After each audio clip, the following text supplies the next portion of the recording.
اعوذ باللہ من الشیطان الرجیم بسم اللہ الرحمن الرحیم۔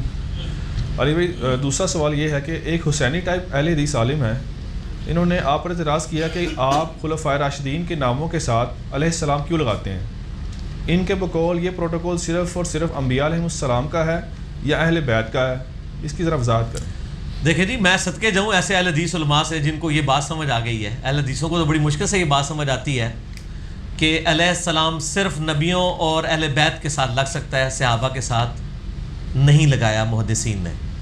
یہ بات بالکل ٹھیک ہے، اللہ کرے ایسے اہل حدیث علماء اور پیدا ہوں اہل بیت کی محبت کو سمجھنے والے۔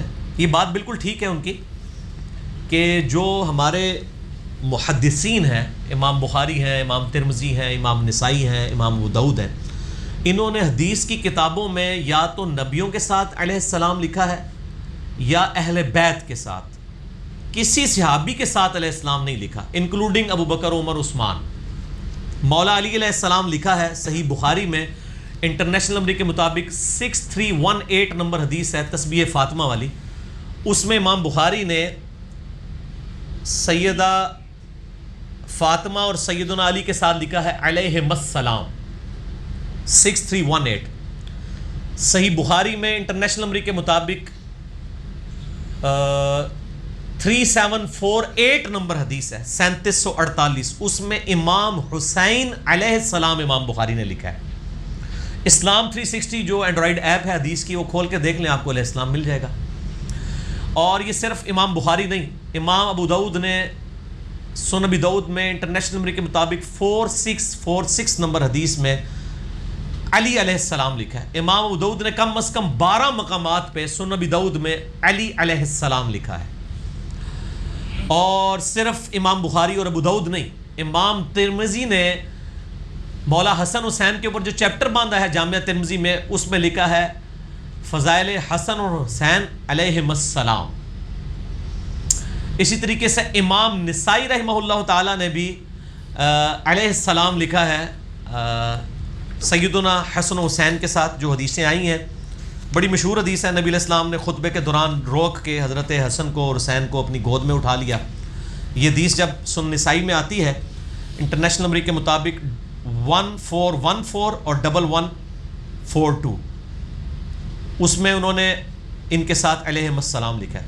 تو امام بخاری نے، امام ابو داؤد نے، امام ترمذی نے اور امام نسائی نے، اس کے علاوہ بھی امام حاکم نے، امام بیہقی نے، سارے اہل سنت کے ائمہ نے اہل بیت کے ساتھ علیہ السلام علیہم السلام لکھا ہے۔ تو یہ اہل بیت کے ساتھ علیہم السلام واقعی لکھا گیا ہے۔ صحابہ اکرام علیہم رضوان کے ساتھ مجھے ابھی تک علیہ السلام کہیں بھی نہیں ملا، اور رضی اللہ عنہ ہی لکھا جاتا ہے یا بغیر اس کے پروٹوکول کے لکھا جاتا ہے۔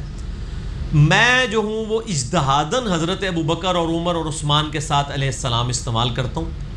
میں نے کبھی یہ دعویٰ نہیں کیا کہ محدثین کی سنت ہے، لہذا جو اہل حدیث عالم کا سوال ہے وہ بالکل ٹھیک ہے کہ میرا ذاتی اجتہاد ہے، اور میرا اجتہاد اس لیے ہے کہ ہم نماز میں پڑھتے ہیں السلام علینا وعلی عباد اللہ الصالحین۔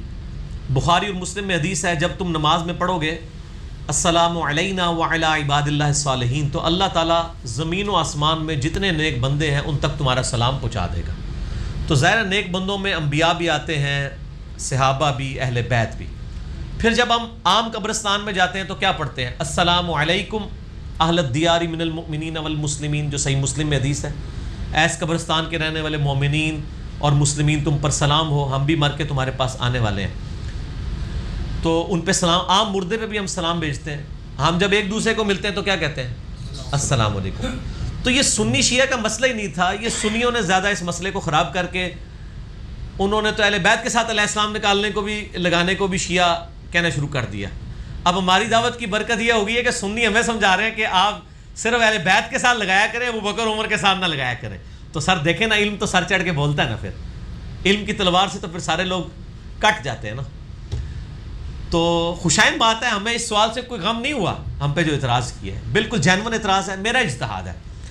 تو یہ میں نے سارے دلائل رکھے ان کی بنیاد پہ۔ پھر ہم جب قبر رسول پہ جاتے ہیں صلی اللہ علیہ وآلہ وسلم، صحیح سند کے ساتھ المصنف ابن ابی شیبہ میں 11793 نمبر اثر ہے کہ عبداللہ بن عمر جب بھی قبر رسول پہ حاضر ہوتے، اور یہ روایت المصنف ابن ابی شیبہ میں بھی ہے، سنن الکبریٰ البیہقی میں بھی ہے، الموطأ امام مالک میں بھی ہے، فضل الصلاۃ علی النبی میں یہ ہے کہ نبی صلی اللہ علیہ وآلہ وسلم کی قبر مبارک پہ عرض کرتے السلام علیک یا رسول اللہ، پھر حضرت ابو بکر کے سامنے آ کے السلام علیک یا ابا بکر رضی اللہ عنہ، یا ابا بکر نہیں، السلام علیک یا، تو میں اگر ابو بکر علیہ السلام کہتا ہوں تو جائز ہے، اور پھر حضرت عمر کے پاس آ کے السلام علیک یا عمر یا السلام علیک یا ابدا۔ تو یہ سنی شیعہ کا اختلاف خام خواہ بنا دیا علماء نے۔ میرا یوٹیوب پہ آلریڈی بھی ایک کلپ ہے علیہ السلام پہ سنی شیعہ اختلاف، تو لگایا جا سکتا ہے۔ آپ صحابہ کیا، تابعین، تبع تابعین، امام بخاری کے ساتھ آپ بے شک علیہ السلام لگائیں، دعا ہے نا ان کے لیے، اللہ کی سلامتی ہو ان پہ، اور رضی اللہ عنہ بھی آپ کسی کو کہہ سکتے ہیں۔ قرآن میں تو آیا نا رضی اللہ عنہم ورضوا عنہ، اللہ ان سے راضی، وہ اللہ سے راضی، ذالک لمن خشی ربہ، یہ ہر اس شخص کے لیے جو اپنے رب سے ڈرے، بلکہ ہر مومن کی موت کے وقت اسے رضی اللہ عنہ کہا جاتا ہے، یا ایتہ النفس المطمئنہ ارجعی الی ربک راضیۃ مرضیہ فادخلی فی عبادی وادخلی جنت۔ تو یہ جو آیا الفاظ راضیۃ مرضیہ، اس حال میں رب کی طرف لوٹ کہ تیرا رب تجھ سے راضی، تو اپنے رب سے راضی، تو یہ صرف صحابہ کی تو خصوصیت نہیں، ہر کامل ایمان مومن کی خصوصیت ہے۔ رضی اللہ عنہ بھی کہہ سکتے ہیں، رحمہ اللہ بھی کہہ سکتے ہیں، علیہ السلام بھی کہہ سکتے ہیں، بالکل جائز ہے۔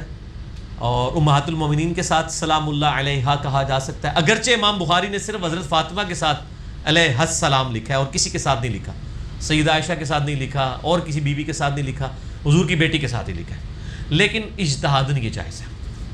تو آپ یہ اندازہ کر لیں کہ سنی علماء اور پبلک کتنی یعنی فیک گراؤنڈز کے اوپر کھڑے تھے۔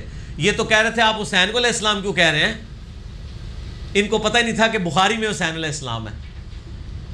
تو الٹا اب ماشاءاللہ یہ حالت ہو گئی ہے کہ ہمیں اہل حدیث علماء یہ بات کہہ رہے ہیں کہ آپ صرف اہل بیت کو علیہ السلام کہا کریں، باقیوں کو نہ کہا کریں۔ تبدیلی آ گئی ہے، ٹھیک ہے، نام ہے وابی، نام ہے بابی، دیکھیں نا بابوں سے کیسے توڑا ہے۔ تو اللہ کا فضل ہے، اللہ تعالیٰ اپنے بندے اٹھاتا ہے، جو لوگ سچائی لوگوں کو بتاتے ہیں، جس لیول کے اوپر بےایمانیاں ہوئی ہیں الحمدللہ ہم نے ہائی لائٹ کی ہیں۔ میرے بھائی آج ہماری دعوت کیوں پھیل گئی ہے، لوگوں کی تنظیمیں ہیں، فرقے ہیں، پارٹی ہیں، 50 سال سے تقریریں کر رہے ہیں، ان کے سبسکرائبر 1-1.5 لاکھ ہوتے ہیں، ہمارے ایک سال کے اندر 2 لاکھ پلس ہوئے ہیں ماشاءاللہ، اب 3 لاکھ کے قریب پہنچ چکے ہیں، جبکہ ہر فرقہ کہہ رہا ہے علی کو نہیں سننا، لیکن جو سنتا ہے کہنا علی نہیں سننا اور کسی نے نہیں سننا، آیتیں ہو گئی علی علی، ٹھیک ہے، وہ اسی لیے ہوگی سچائی کی وجہ سے۔ اور الحمدللہ نہ ہم نے چندہ بک بنائی، نہ فرقہ لانچ کیا، نہ کسی سے کوئی چیز مانگی، نہ کوئی مسجد ادا کی، انہی کے پیچھے نمازیں پڑھتے ہیں، انہی کی گالیاں بھی کھاتے ہیں جمعے کے خطبوں میں، ان کے پیچھے نمازیں بھی پڑھتے ہیں، کیونکہ حسین کے ماننے والے ہیں نا۔ مولا حسن حسین مروان کے پیچھے نمازیں پڑھتے تھے جبکہ وہ حضرت علی پہ ممبر پہ لعنت کر رہا ہوتا تھا، تو لوگ کہتے تھے کہ آپ باپ پہ لعنت ہو رہی ہے، وہ کہتے تھے بس حکمرانوں کے پیچھے نماز پڑھنی ہے، یہ نبی کا حکم ہے، بس باقی اس کے مال اس کے ساتھ۔ سر تو پھر آج بھی حسینیوں میں اتنا ہی حوصلہ ہے، اور مجھے عثمان کہتا ہے نا یار یہ تو یہ کہتے ہیں آپ کیوں نمازیں پڑھتے ہو، میں کیا حسین دے مرنے والے، حسین دے پیو نو گالاں کڑیاں آل امیہ نے، وہ پیچھے نمازاں پڑھتے سن۔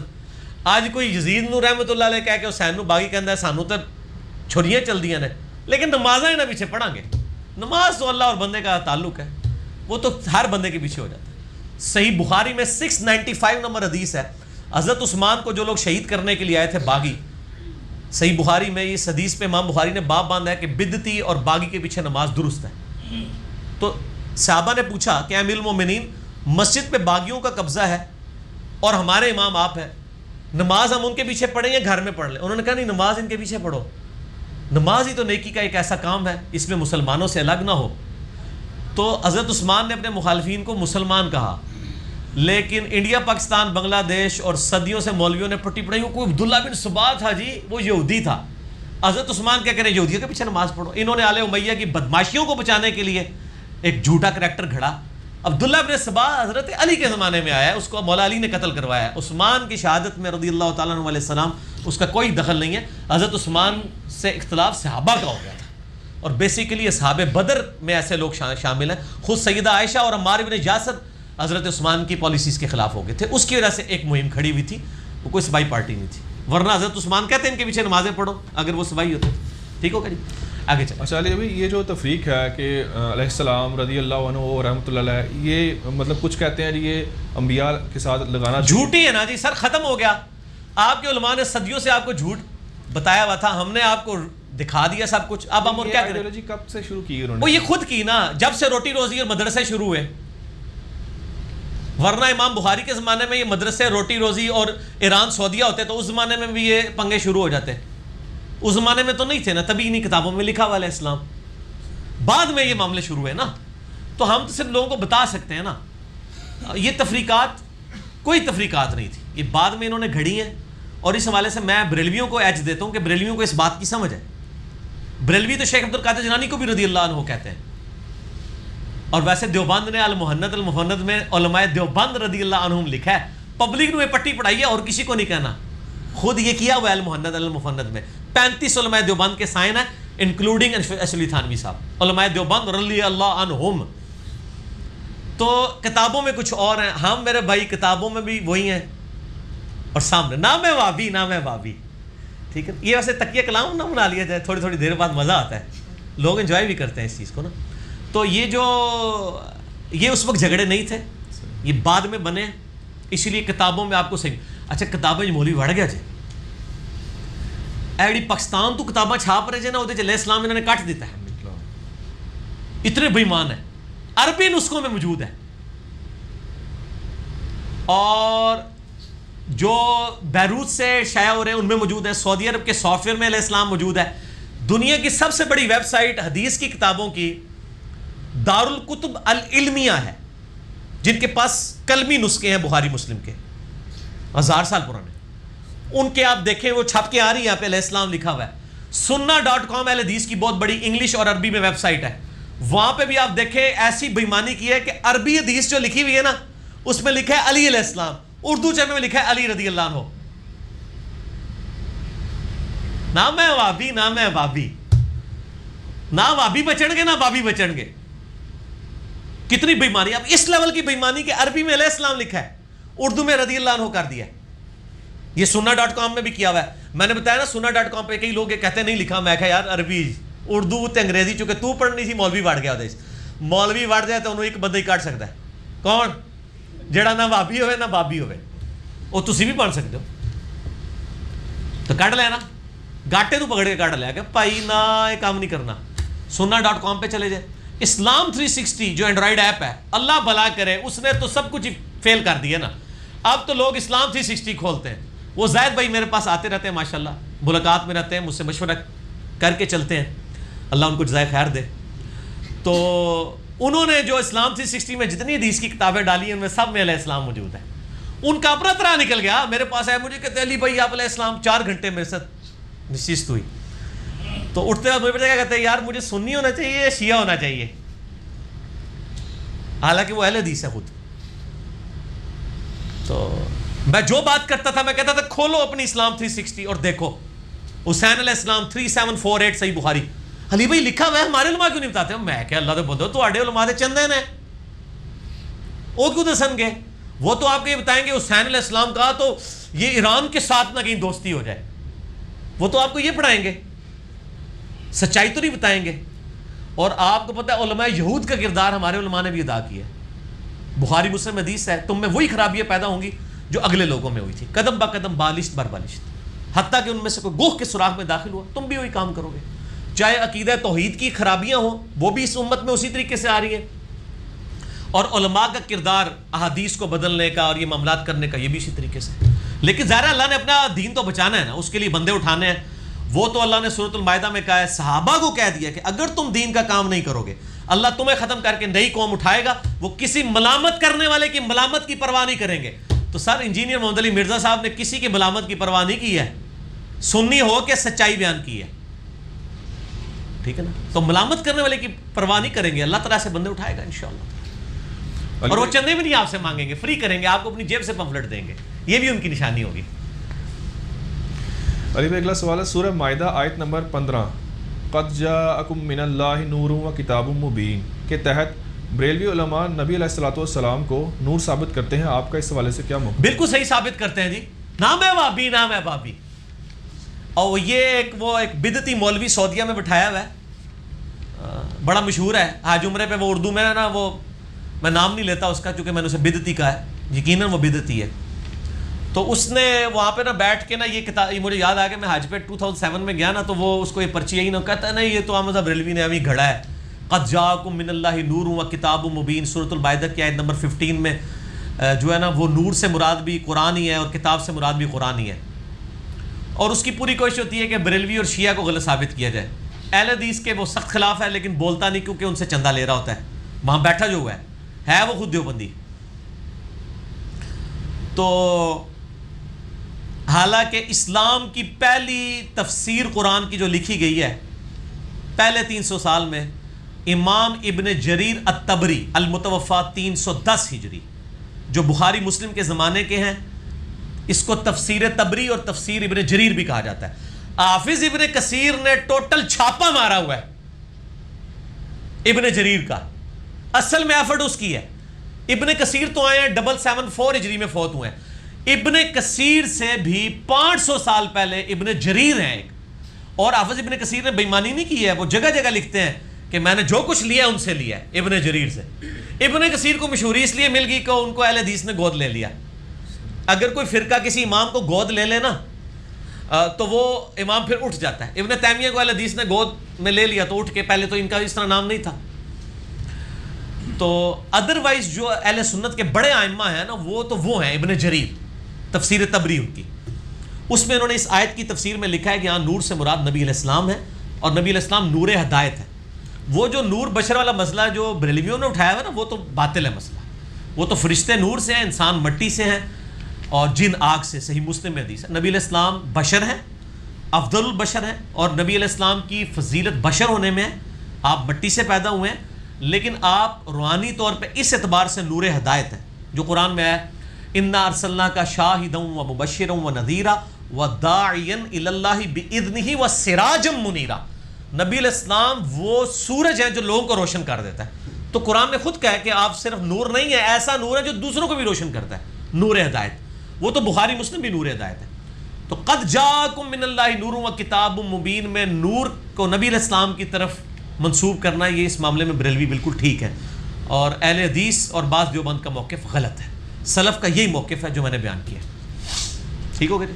علی بھائی نیکسٹ سوال ہے کہ درود شریف کے حوالے سے آپ نے صحیح بخاری کی حدیث نمبر 4797 کا حوالہ دیا تھا. اس میں اہل بیت کا ذکر نہیں ہے، صرف درود کا ذکر ہے.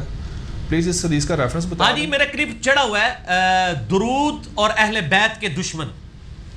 اہل بیت کے دشمنوں نے یہ مشہور کیا کہ یہ درود شریف میں آل محمد سے مراد امت محمد ہے، نعوذ باللہ. اور میں نے کہا تھا صحیح بخاری میں ہے کہ صحابہ نے نبی علیہ السلام سے پوچھا کہ آپ اور آپ کے اہل بیت پہ کیسے درود بھیجیں. آل محمد کا ذکر، وہ کہتے ہیں قرآن میں ہے نا آل فرعون، اس سے مراد ہے فرعونی. تو آل محمد سے مراد ہم محمدی ہیں، چونکہ بیسیکلی تو اہل بیت سے ان کو بغض تھا.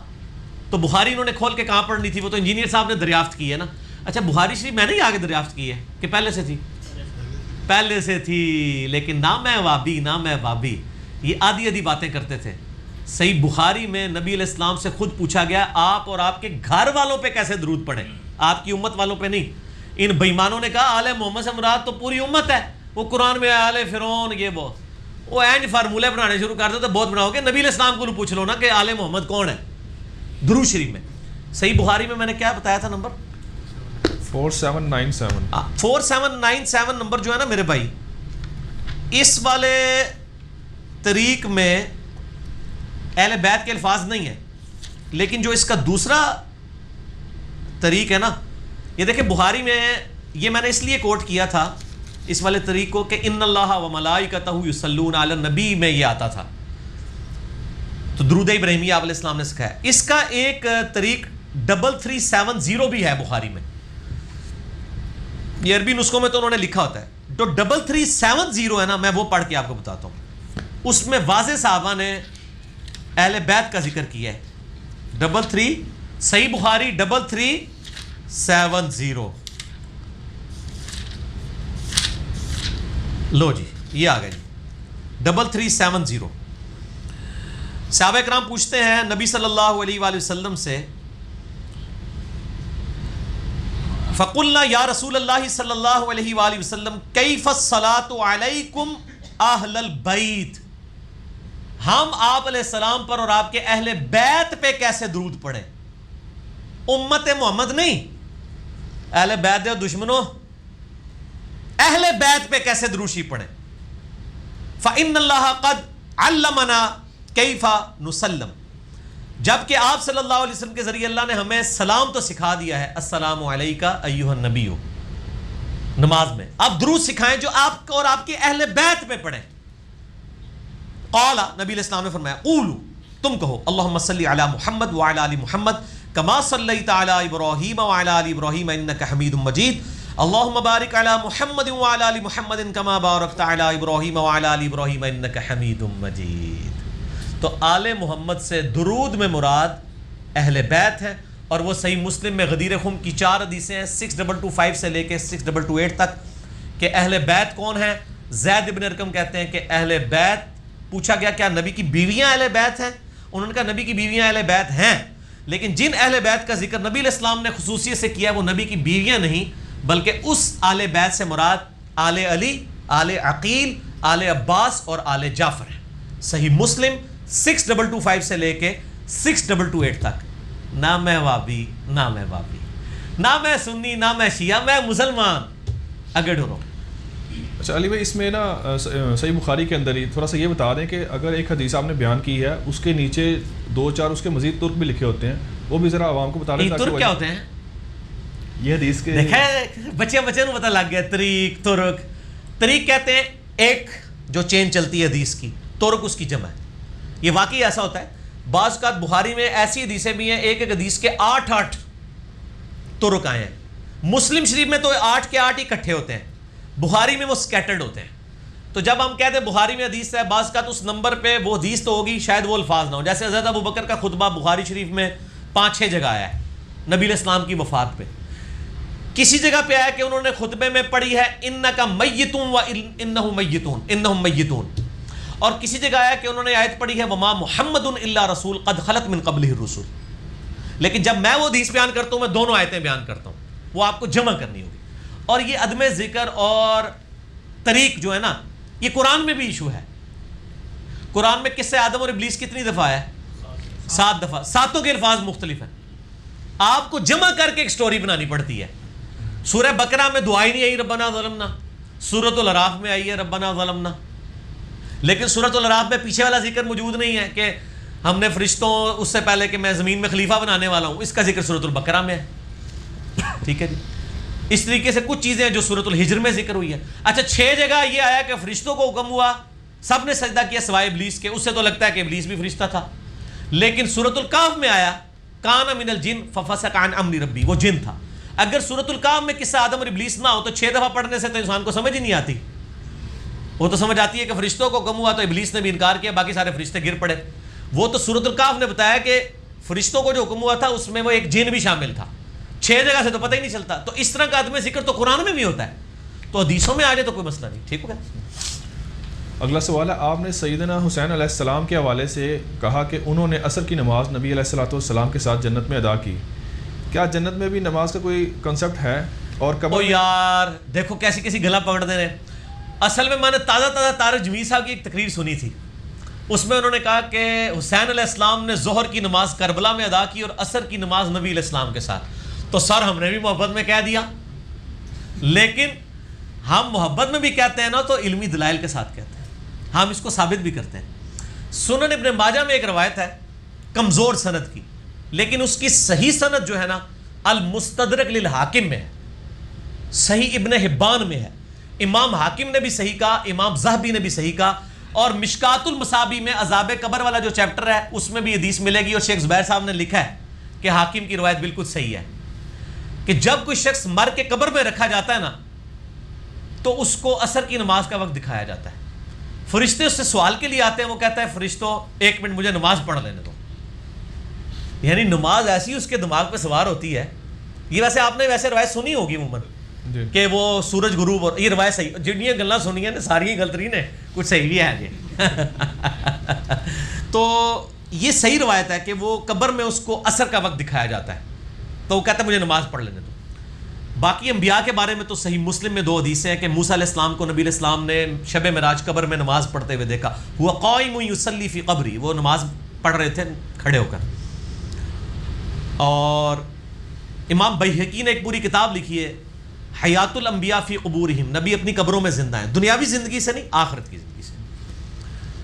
اور اس میں یہ روایت لے کے آئے الانبیاء احیاء فی قبورہم یصلون، نبی اپنی قبروں میں زندہ ہیں اور وہ نمازیں بھی پڑھتے ہیں، لیکن وہ نمازیں دنیاوی نمازیں نہیں ہیں، نہ ان نمازوں کے لیے دنیاوی وضو والا پروٹوکول ہے، نہ یہ ہے کہ آپ کسی نبی کی قبر کھودیں تو وہ آپ کو نماز پڑھتا ہوا نظر آئے گا، وہ اسی طریقے سے میت نظر آئے گی جس طرح دفنایا گیا تھا، وہ آپ نہیں آبزرو کر سکتے. وہ برزخ کا معاملہ ہے اللہ اور بندے کا. عام بندوں کو بھی اللہ تعالیٰ فضیلت دیتا ہے. اور جنت میں قرآن میں سورہ زمر میں آیا نا کہ جنتی جب جنت میں پہنچیں گے تو الحمدللہ رب العالمین ترانہ گائیں گے. تو جنت میں پہنچ کے بھی جو اللہ کی عبادت کرنا چاہے تو انہوں کوئی تکلیف ہے یار. جب قرآن میں آیا ہے سورہ حامیم السجدہ میں کہ جنت میں جو چاہو گے اپنے رب سے ملے گا، تو سر اگر میری خواہش ہے کہ میں جنت میں اللہ کی عبادت کروں تو اللہ مجھے منع کرے گا کیا؟ جنتی ترانہ تو گائیں گے نا اللہ کا. ٹھیک ہے، تو وہ تو آپ کی خواہش پہ. کئی تابعین ہیں جو یہ خواہش کرتے تھے کہ اللہ دنیا میں بھی قرآن پڑھا، تیری نماز پڑھی، قبر میں بھی پڑھے اور جنت میں بھی پڑھے، تو اس میں تو کوئی حرج نہیں. تو میں نے اس کے تحت بات کی تھی. ظاہر حسین علیہ السلام جنتی ہیں، بلکہ میرے اور آپ کے سردار بھی ہیں جنتی نوجوانوں کے. ٹھیک ہے نا جی، جن کے یزید سردار ہیں ان کو یزید مبارک ہو، وہ یزید کے ساتھ ہوں گے. ہم حسین کے ساتھ ہیں تو انشاءاللہ حسین کے ساتھ ہوں گے انشاءاللہ. علی بھائی اگلا سوال ہے، کیا کوئی ایسی حدیث ہے کہ نبی علیہ الصلوۃ والسلام نے امامت کے دوران کسی بچے کے رونے کی آواز سنی تو فجر کی نماز کی پہلی رکعت میں سورہ فلق اور دوسری میں سورہ ناس پڑھی؟ اگر یہ واقعہ درست ہے تو یہ والا جو واقعہ ہے نا فلق ناس والا کو چھوڑ دیں. بخاری مسلم میں اتنی حدیث ہے، نبی علیہ السلام نے فرمایا، مشکات میں آپ کو ایک چیپٹر ہے امام کی ذمہ داری کا بیان، اس میں آپ کو بخاری مسلم کے حوالے سے مل جائے گا کہ نبی علیہ السلام نے فرمایا بعض اوقات میں نماز پڑھتا ہوں اور میں کسی بچے کی رونے کی آواز سنتا ہوں تو میں اپنی نماز کو مختصر کر دیتا ہوں کہ اس کی ماں پریشان ہو رہی ہوگی. اور پھر آپ صلی اللہ علیہ وسلم کی بخاری مسلم میں یہ حدیث ہے کہ جب تم فرض نماز پڑھو تو مختصر پڑھایا کرو تاکہ لوگ تکلیف میں نہ آئیں، اور جب تم نفلی نماز اپنی پڑھو تو جتنی مرضی لمبی کرو. یا مولوی الٹ کرتے ہیں، اپنی تے چوتھے گیرج پڑھ دینے اور جدو جماعت کرا دینے تے بعض کا ڈکے لا چھڑ دینے. ٹھیک ہو گیا؟ تو یہ ایسا نہیں ہونا چاہیے. تو سورۃ الفلق سورۃ الناس پڑھی ہوگی. ابو داؤد میں ایک حدیث ہے کہ نبی علیہ السلام ایک سفر میں تھے تو آپ نے فجر میں پہلی رکعت میں قل اعوذ برب الفلق اور دوسری میں قل اعوذ برب الناس پڑھائی، اور اس کے بعد آپ نے فرمایا اللہ نے آج مجھے ایسی چیز دی ہے جو کسی پیغمبر کو نہیں دی ہے، مجھے 2 صورتیں دی ہیں، سورۃ الفلق اور سورۃ الناس. تو یہ دونوں چیزیں جمع کریں تو اس سے لگتا ہے کہ نبی علیہ السلام فجر میں بھی بعض اوقات یہ پڑھ لیتے تھے. نماز مختصر ہونی چاہیے. بات مختصر سے مراد ہمارے جس طرح بریلوی دیوبندی علماء پڑھتے ہیں نا، یہ والی نماز نہیں ہے. تو نماز کو تو وہ بالکل تیا پانچا ہی کر دیتے ہیں نا، تو وہ تو 5ویں گیئر میں پڑھ رہے ہوتے ہیں. مختصر سے مراد یہ ہے کہ ارکان سیدہ ہو اور قیام بہت لمبا نہ ہو کہ لمبی صورتیں نہ ہو. مختصر کا یہ مطلب نہیں ہے کہ 3 بار بھی سبحان ربی العظیم نہ ہو، رکوع سے کھڑے ہوتے ہی ایسے ہی چلے جائیں، یہ نہ ہو، پورے تسلی سے. اور نماز کا میرا پریکٹیکل آپ دیکھ لیں یوٹیوب پہ. اگلا سوال ہے علی بھائی کہ آپ نے بارہا لیکچرز میں کہا کہ وطر کے بعد 2 نفل کا ثواب تہجد کے برابر ہے، دوسری طرف آپ کہتے ہیں کہ تہجد، تراویح اور وطر یہ ایک ہی نماز کے نام ہے. ہاں یہ دیکھیں اس بات کو سمجھیں، بات کو بیچ میں پک اینڈ چوز نہ کیا کریں. یہ مجھے اگلے دن ای میل پہ بھی ایک سوال آیا تھا. دیکھیں میں نے ایک لیکچر ریکارڈ کروایا ہے، تراویح 8 یا 20 لاکھوں لوگ دیکھ چکے ہیں، مسئلہ نمبر 20 کے نام سے بھی اپلوڈڈ ہے. اس میں نے ساری ایشوز کو ایڈریس کیا ہے کہ احادیث کی روشنی میں نماز وطر، نماز تراویح، نماز تہجد اور قیام اللیل، یہ 4 نام ایک ہی نماز کے ہیں. بخاری، مسلم، الموطا، امام مالک، ان ساری کتابوں سے میں نے ثابت کیا تھا. یہ جو حدیث میں نے بیان کی تھی کہ نبی علیہ السلام نے فرمایا، وہ حدیث اس طرح ہے، یہ مسند احمد میں ہے، سنن دارمی میں ہے، صحیح ابن حبان میں موجود ہے کہ ایک سفر کے دوران آپ نے فرمایا کہ سفر کے دوران، ظاہر آپ تو سفر میں بھی تہجد پڑھتے تھے، آپ پہ فرض تھی، عام امت پہ نفلی نماز ہے. امت کو صرف رمضان میں کہا گیا چلو قیام کر لو، بخاری مسلم میں الفاظ ہیں، اگلے پچھلے گناہ معاف ہو جائیں گے، ہے نفلی ہے. تو آپ نے فرمایا کہ رات کی بیداری ایک مشکل کام ہے. یہ حدیث آپ کو مشکات کے اندر بھی رات کے قیام والے چیپٹر میں مل جائے گی. تو جب کوئی شخص وطر پڑھ لینا اس کے بعد 2 نفل پڑھ لیا کرے، اگر اس کی آخری پیر آنکھ نہ بھی کھلی تو اللہ تعالیٰ اسے اس قیام کا ثواب دے دے گا. قیام تو وطر بھی ہے لیکن اعلیٰ درجے کا قیام کیا ہے؟ آخری پیر میں اٹھ کے تہجد پڑھنا. انہی سے پوچھیں آپ کہ تراویح عشاء کے ساتھ پڑھنا افضل ہے یا آخری پیر میں؟ کہیں گے آخری پیر میں. تو نبی علیہ السلام بھی تو یہ کہہ رہے ہیں کہ وطر کے بعد 2 نفل پڑھ لو. اگر آخری پیر میں اٹھ کے نہیں پڑھ سکتے، صحیح مسلم میں 1724 نمبر حدیث ہے کہ نبی علیہ السلام ہمیشہ وطر کے بعد 2 نفل پڑھتے تھے. اور اگر کوئی رات کے آخری پیر اٹھ کے نہ بھی نفل پڑھ سکے، اس کا ثواب اس کو مل جائے گا. تو نفل یعنی ٹکڑوں کی فارم میں ہے نا. وطر آپ نے ابھی پڑھ لیے، تہجد والے نفل صبح کے وقت پڑھ لیے، یہ بھی تہجد ہی ہے لیکن ٹکڑوں کی فارم میں. مثلا بعض اوقات آپ تراویح کی 4 رکعتیں رات کو پڑھ لیں، عشاء کے ساتھ ہی 4 آخری پیر اٹھ کے پڑھ لیں. وطر رات کو پڑھ لیں، تراویح صبح پڑھ لیں، یا تراویح رات کو پڑھ لیں وطر. وہ جو حدیث ہے بخاری مسلم کی، وطر کو آخری نماز بناؤ، اس سے مراد ہے کہ اوورال نماز وطر ہونی چاہیے. میں نے اس کلپ میں بتایا وطر پہ میں نے ڈیٹیل لیکچر ہے، مسئلہ 130 2 گھنٹے کا. وطر کا کوئی دنیا جان کا مسئلہ نہیں میں نے چھوڑا، اس میں نے چیزیں بتائی ہیں کہ اگر کوئی شخص رات کو وطر کی نماز پڑھتا ہے، یعنی 11 رکعت تراویح پڑھتا ہے، وہ 8 تراویح 3 وطر، صبح اٹھ کے 2 نفل اور پڑھ لے، کتنے ہو جائیں گے؟ 13. تاک ہی رہیں گے، وطر ہی رہے گی نماز. 2 اور پڑھ لے، ٹھیک ہے، تب بھی اتنے رہیں گے. 40 پڑھ لے اور وطر ہی رہے گی نماز. آخری نماز وطر ہونی چاہیے. مراد یہ کہ کیونکہ نبی علیہ السلام خود صحیح مسلم میں آتا ہے وطر کے بعد 2 نفل پڑھتے تھے. اور ایک رات میں 2 دفعہ تراویح بھی پڑھی جا سکتی ہے. اہل حدیث کا موقف غلط ہے کہ جی جماعت سے 8 پڑھیں، باقی ویسے جتنی مرضی پڑھیں. ہم کہتے ہیں آپ 40 پڑھیں. ابو داؤد میں حدیث ہے طلق بن علی کی کہ انہوں نے ایک جگہ قیام اللیل کروایا، پھر وہ اپنے گاؤں میں واپس گئے تو لوگ کھڑے تھے. ان کا کیوں؟ انہوں نے کہا جی آپ تو ہمارے امام ہیں. انہوں نے ادھر جا کے دوبارہ تراویحیں پڑھائیں. تو کم از کم اہل حدیث کے حساب 16 دے ہو گئی ہیں. چلو 4 معاف کر دو انفیاں نو، 8 پڑھا کے آئے، 8 ہوتے اور پڑھائیں، 16 ہوگی نا. جب وطر کی باری آئی تو طلق بن علی پیچھے ہٹ گئے. انہوں نے کہا نبی علیہ السلام نے ایک رات میں سے منع فرمایا کہ 2 دفعہ وطر نہ پڑھیں، کیونکہ 2 وطر 2 دفعہ پڑھیں گے تو وہ تاک جمع تاک جفت ہو جائے گا. اچھا، اس سے یہ بھی بات چلی کہ وطر کے بعد بھی آپ نفل پڑھ سکتے ہیں. طلق بن علی نے وطر کے بعد تراویحیں پڑھائی ہیں، اور جب دوبارہ وطر کی باری ہے ان کا اپنا امام کھڑا کرو، میں اپنے وطر پر بیٹھا جاؤں، دوبارہ میں تاک نہیں بنانا، تاک نو جفت نہیں کرنا. ٹھیک، ایک سوال میں نے 50 جواب دے دیے. آگے ٹورو. اگلا سوال ہے کیا نبی علیہ الصلوۃ والسلام کی تعریف یا نعت پڑھنا بھی عبادت میں آئے گا؟ بالکل، اللہ کی عبادت ہے. صحیح بخاری اور مسلم میں حدیث ہے، اما عائشہ کہتی ہیں کہ حسان ابن ثابت کافروں کے اعتراضات کے جوابات نبی علیہ السلام کی تعریف میں اشار کہہ کے دیا کرتے تھے. اور نبی علیہ السلام دعا کرتے تھے اے اللہ روح قدس کے ذریعے حسان کی مدد فرما، جس طرح عیسیٰ ابن مریم کی تو نے مدد کی تھی روح قدس کے ذریعے. تو اگر نعت پڑھنے پہ نبی کی دعائیں مل رہی ہیں تو نعت سے بڑی تو کوئی عبادت ہی نہ ہوئی. پھر ابو داؤد ترمذی ابن ماجہ میں حدیث ہے، نبی صلی اللہ علیہ وآلہ وسلم نے فرمایا اللہ تعالیٰ اس بندے پر رحم فرمائے جو عصر سے پہلے 4 رکعتیں پڑھ لے. اور یہاں پہ حضرت حسان کے لیے نبی علیہ السلام کہہ رہے ہیں اللہ تعالیٰ روح قدس کے ذریعے تیری مدد کرا. وہاں 4 رکعتوں پہ دعا ہے اور یہاں نعت پڑھنے پہ دعا ہے، لیکن دعا اسی نعت پہ جس میں شرکی الفاظ نہ ہو. نعت اور گستاخانہ عقیدے میرا ایک یوٹیوب پہ کلپ ہے، وہ آپ دیکھ لیں. نعت اللہ کی عبادت ہے، درود شریف بھی اللہ کی عبادت ہے. آپ اللہ سے کہتے ہیں نا. درود شریف کیا ہے؟ دعا. دعا کس کی عبادت ہے؟ اللہ کی. الدعاء هو العبادہ. ابو داؤد ترمذی ابن ماجہ میں حدیث ہے، دعا ہی عبادت ہے. درود شریف کس کی دعا ہوئی؟ نبی علیہ السلام کے حق میں. آپ دعا کر رہے ہیں اللہ سے اللہم صلی علی محمد، اللہ کی رحمت مانگ رہے ہیں نا. تو نعت پڑھنا بھی عبادت ہے، کوئی شک نہیں، شرکیہ نہ ہو. ٹھیک ہو گیا. اگلا سوال ہے لوگ بیٹیوں کو عید اور شبرات دے دیتے ہیں لیکن جائیداد میں حصہ نہیں دیتے، تو قرآن و سنت کی روشنی میں ذرا بتائیں اس میں.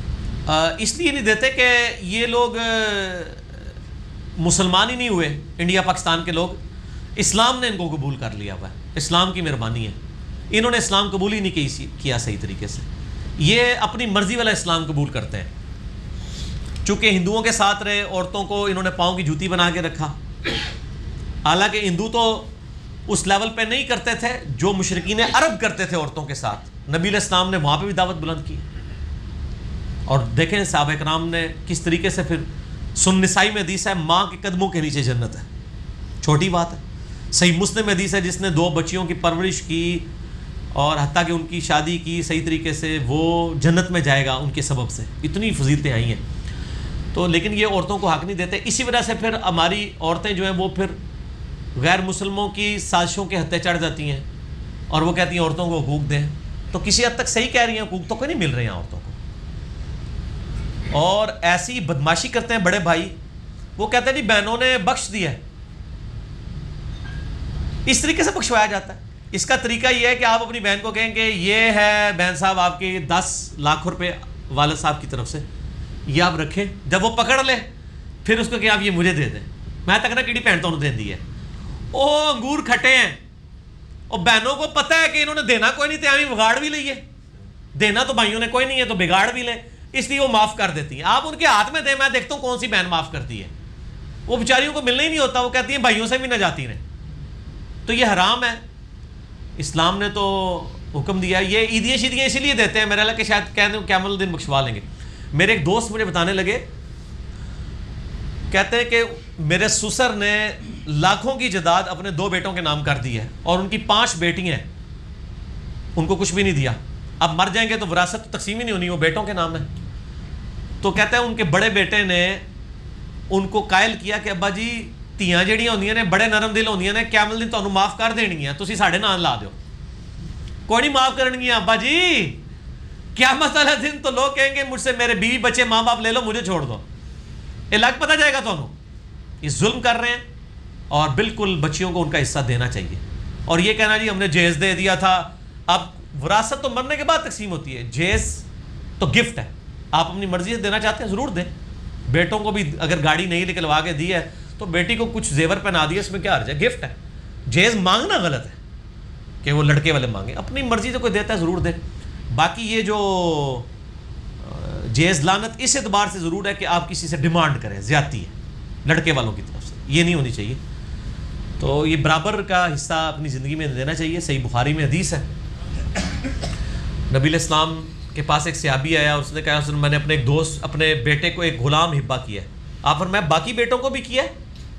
کہا نہیں. فرمایا اس سے بھی واپس لے. کیا تو مجھے گناہ پر گواہ کرنا چاہتا ہے؟ کیا تو چاہتا ہے کہ سارے بیٹے تجھ سے ایک جیسا سلوک کریں؟ یا رسول اللہ چاہتا ہوں. تو فرمایا تم بھی ان کے ساتھ ایک جیسا سلوک کرو. زندگی میں گفٹ میں عورت اور مرد کا آدھا والا فرق بھی نہیں ہے، گفٹ برابر ہوتا ہے. وراثت میں عورت کو آدھی ملتی ہے، ظاہر ہے اس کو اپنے خاوند سے بھی بعد میں مل جانی ہے نا، ادھر سے بھی. وراثت میں مسئلہ 22 میرا دیکھ لیں. وراثت کیا ہوتی ہے، ہبہ کیا ہوتا ہے، اور وصیت کیا ہوتی ہے. یہ 3 علیحدہ سے ٹرمز ہیں. وراثت جو مرنے کے بعد آپ کے مال میں سے تقسیم ہونی ہے. ہبہ جو آپ اپنی زندگی میں گفٹ کرتے ہیں وہ بھی 1/3 مال سے زیادہ نہیں کر سکتے.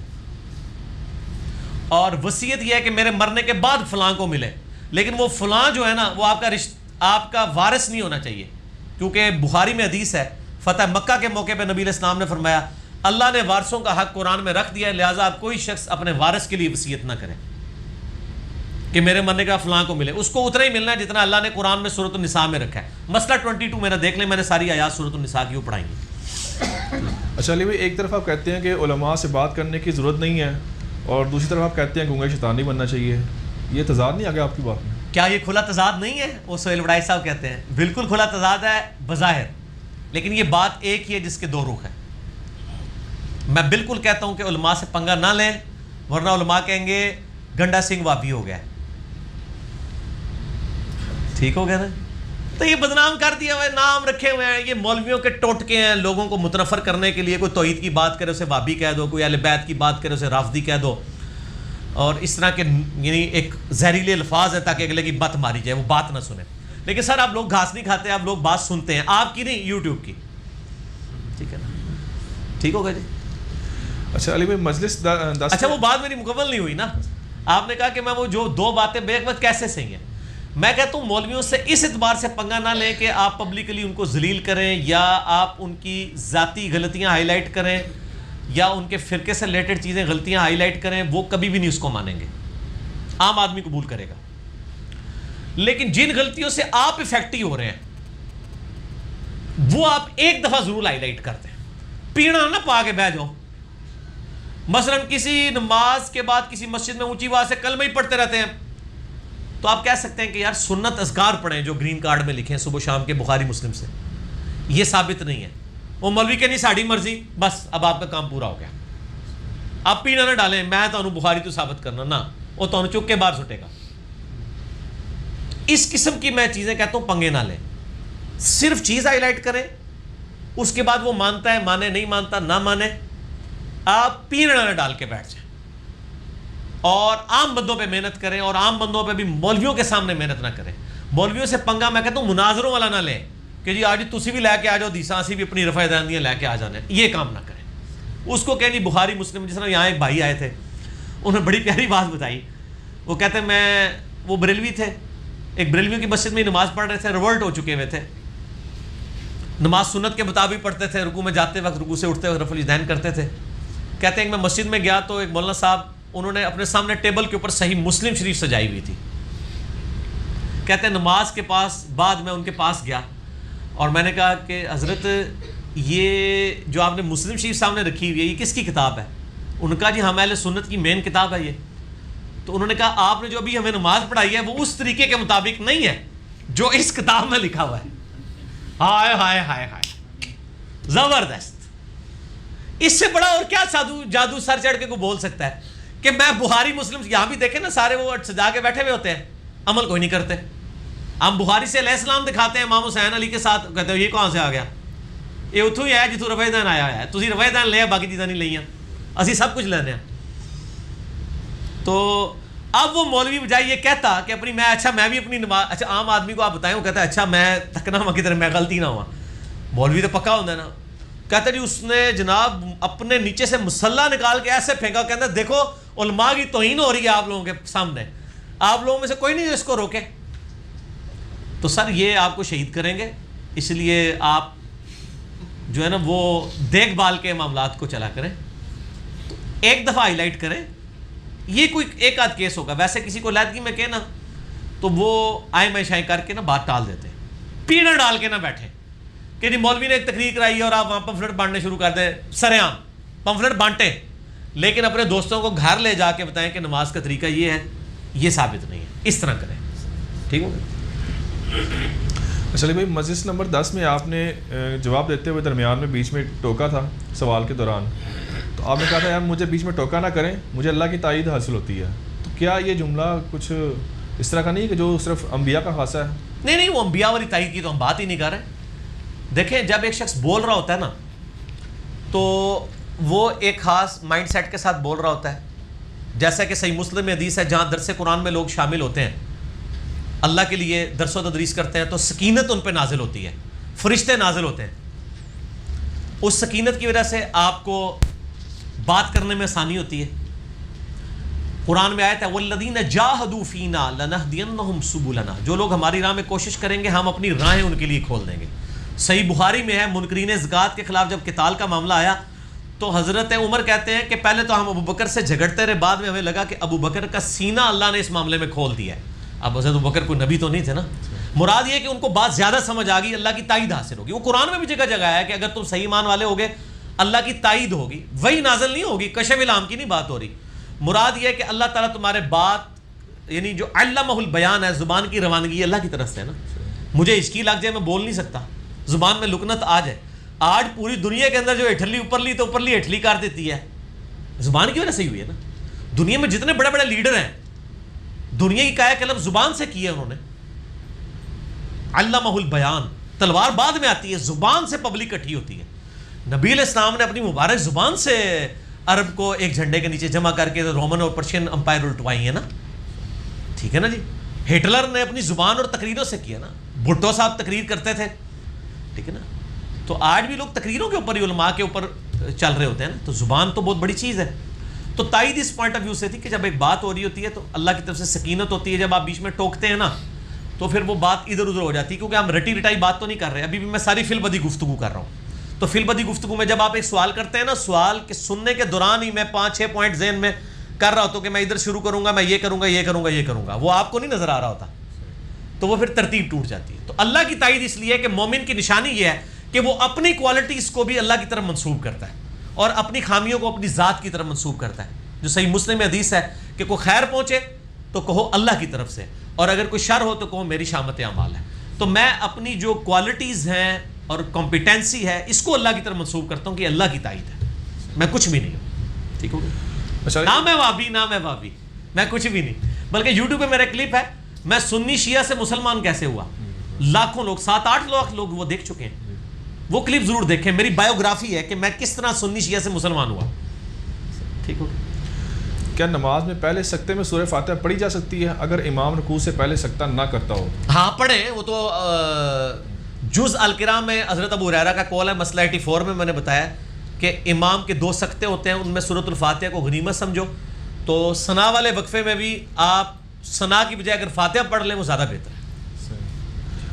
لیکن دوسری رکعت میں کیا کریں پھر؟ اس میں تو سکتہ پہلا، اگر تو جاری نماز ہے تو خاموشی سے سن لیں، میرا کلپ اس کے اوپر آیا ہے نا ابھی تازہ، اور اگر سری نماز ہے تو پھر تو آپ پڑھیں، وہ آپ دیکھ لیں امام کے پیچھے سورۃ الفاتحہ کا مسئلہ۔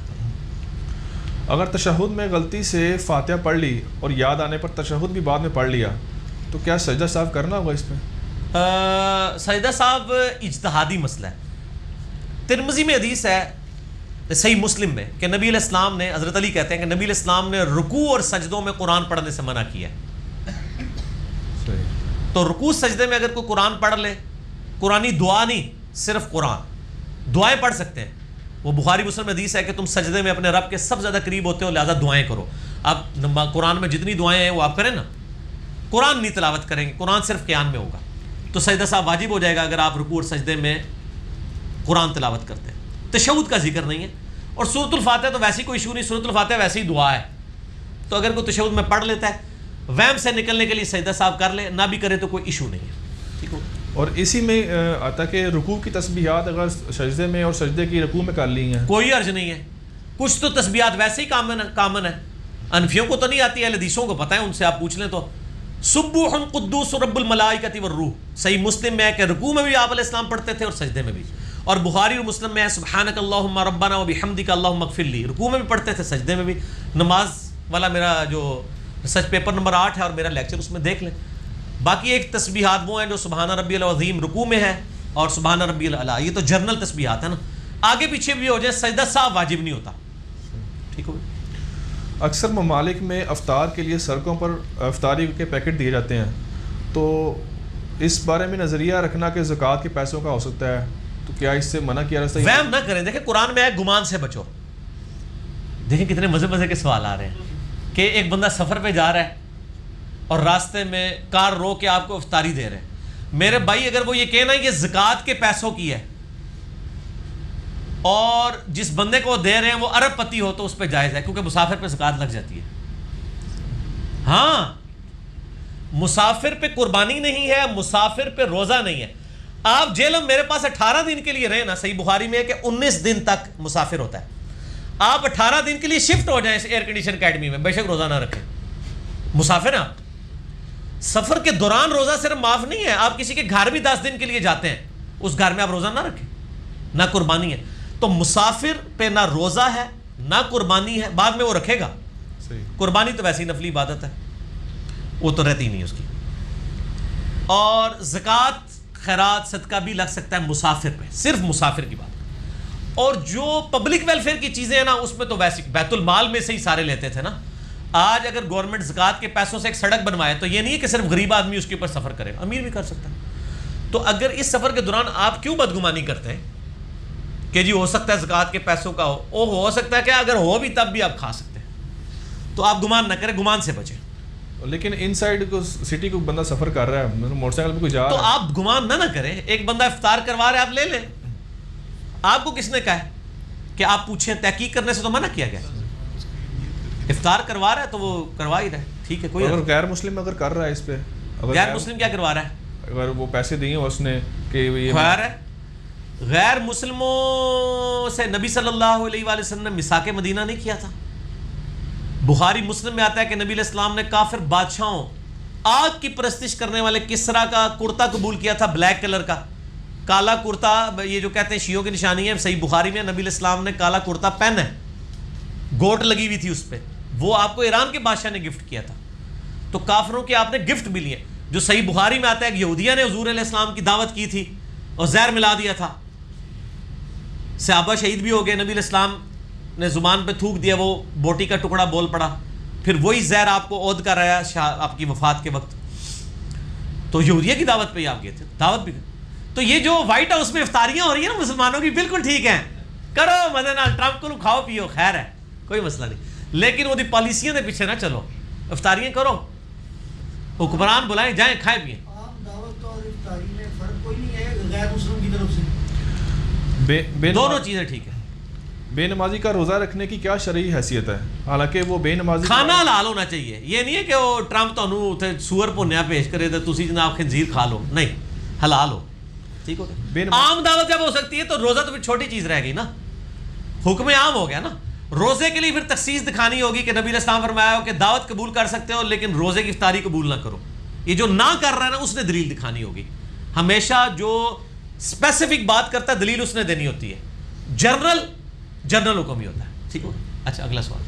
بے نمازی کا روزہ رکھنے کی کیا شرعی حیثیت ہے؟ حالانکہ بے نمازی کے بارے میں تو سخت احکامات آتے ہیں کہ وہ نماز نہ پڑھنے والا کافر سے تشبیہ دی گئی ہے اس کو. نہیں دیکھیں, ہمارے انڈیا پاکستان بنگلہ دیش میں کئی بے نمازی ہیں جو رمضان میں روزے رکھ کے نمازیں شروع کر دیتے ہیں. ٹھیک. تو اپریشیٹ کرنا چاہیے. یہ تو اسی طریقے سے ہے کہ ایک بندہ 2 نمازیں پڑھتا ہے اور 3 نہیں پڑھتا اور آپ کہ 2 بھی نہ پڑھ. اللہ تعالیٰ توفیق دے دے گا. پازیٹیو سائڈ کے اوپر رہیں, انکریج کریں لوگوں کو. اللہ قبول کرنے والا ہے. ظاہر ہے کہ نماز الگ سے فرض ہے. بخاری مسلم حدیث ہے اسلام کی بنیاد 5 چیزوں میں ہے. کلمے کے بعد نماز, زکوٰۃ, حج اور روزے.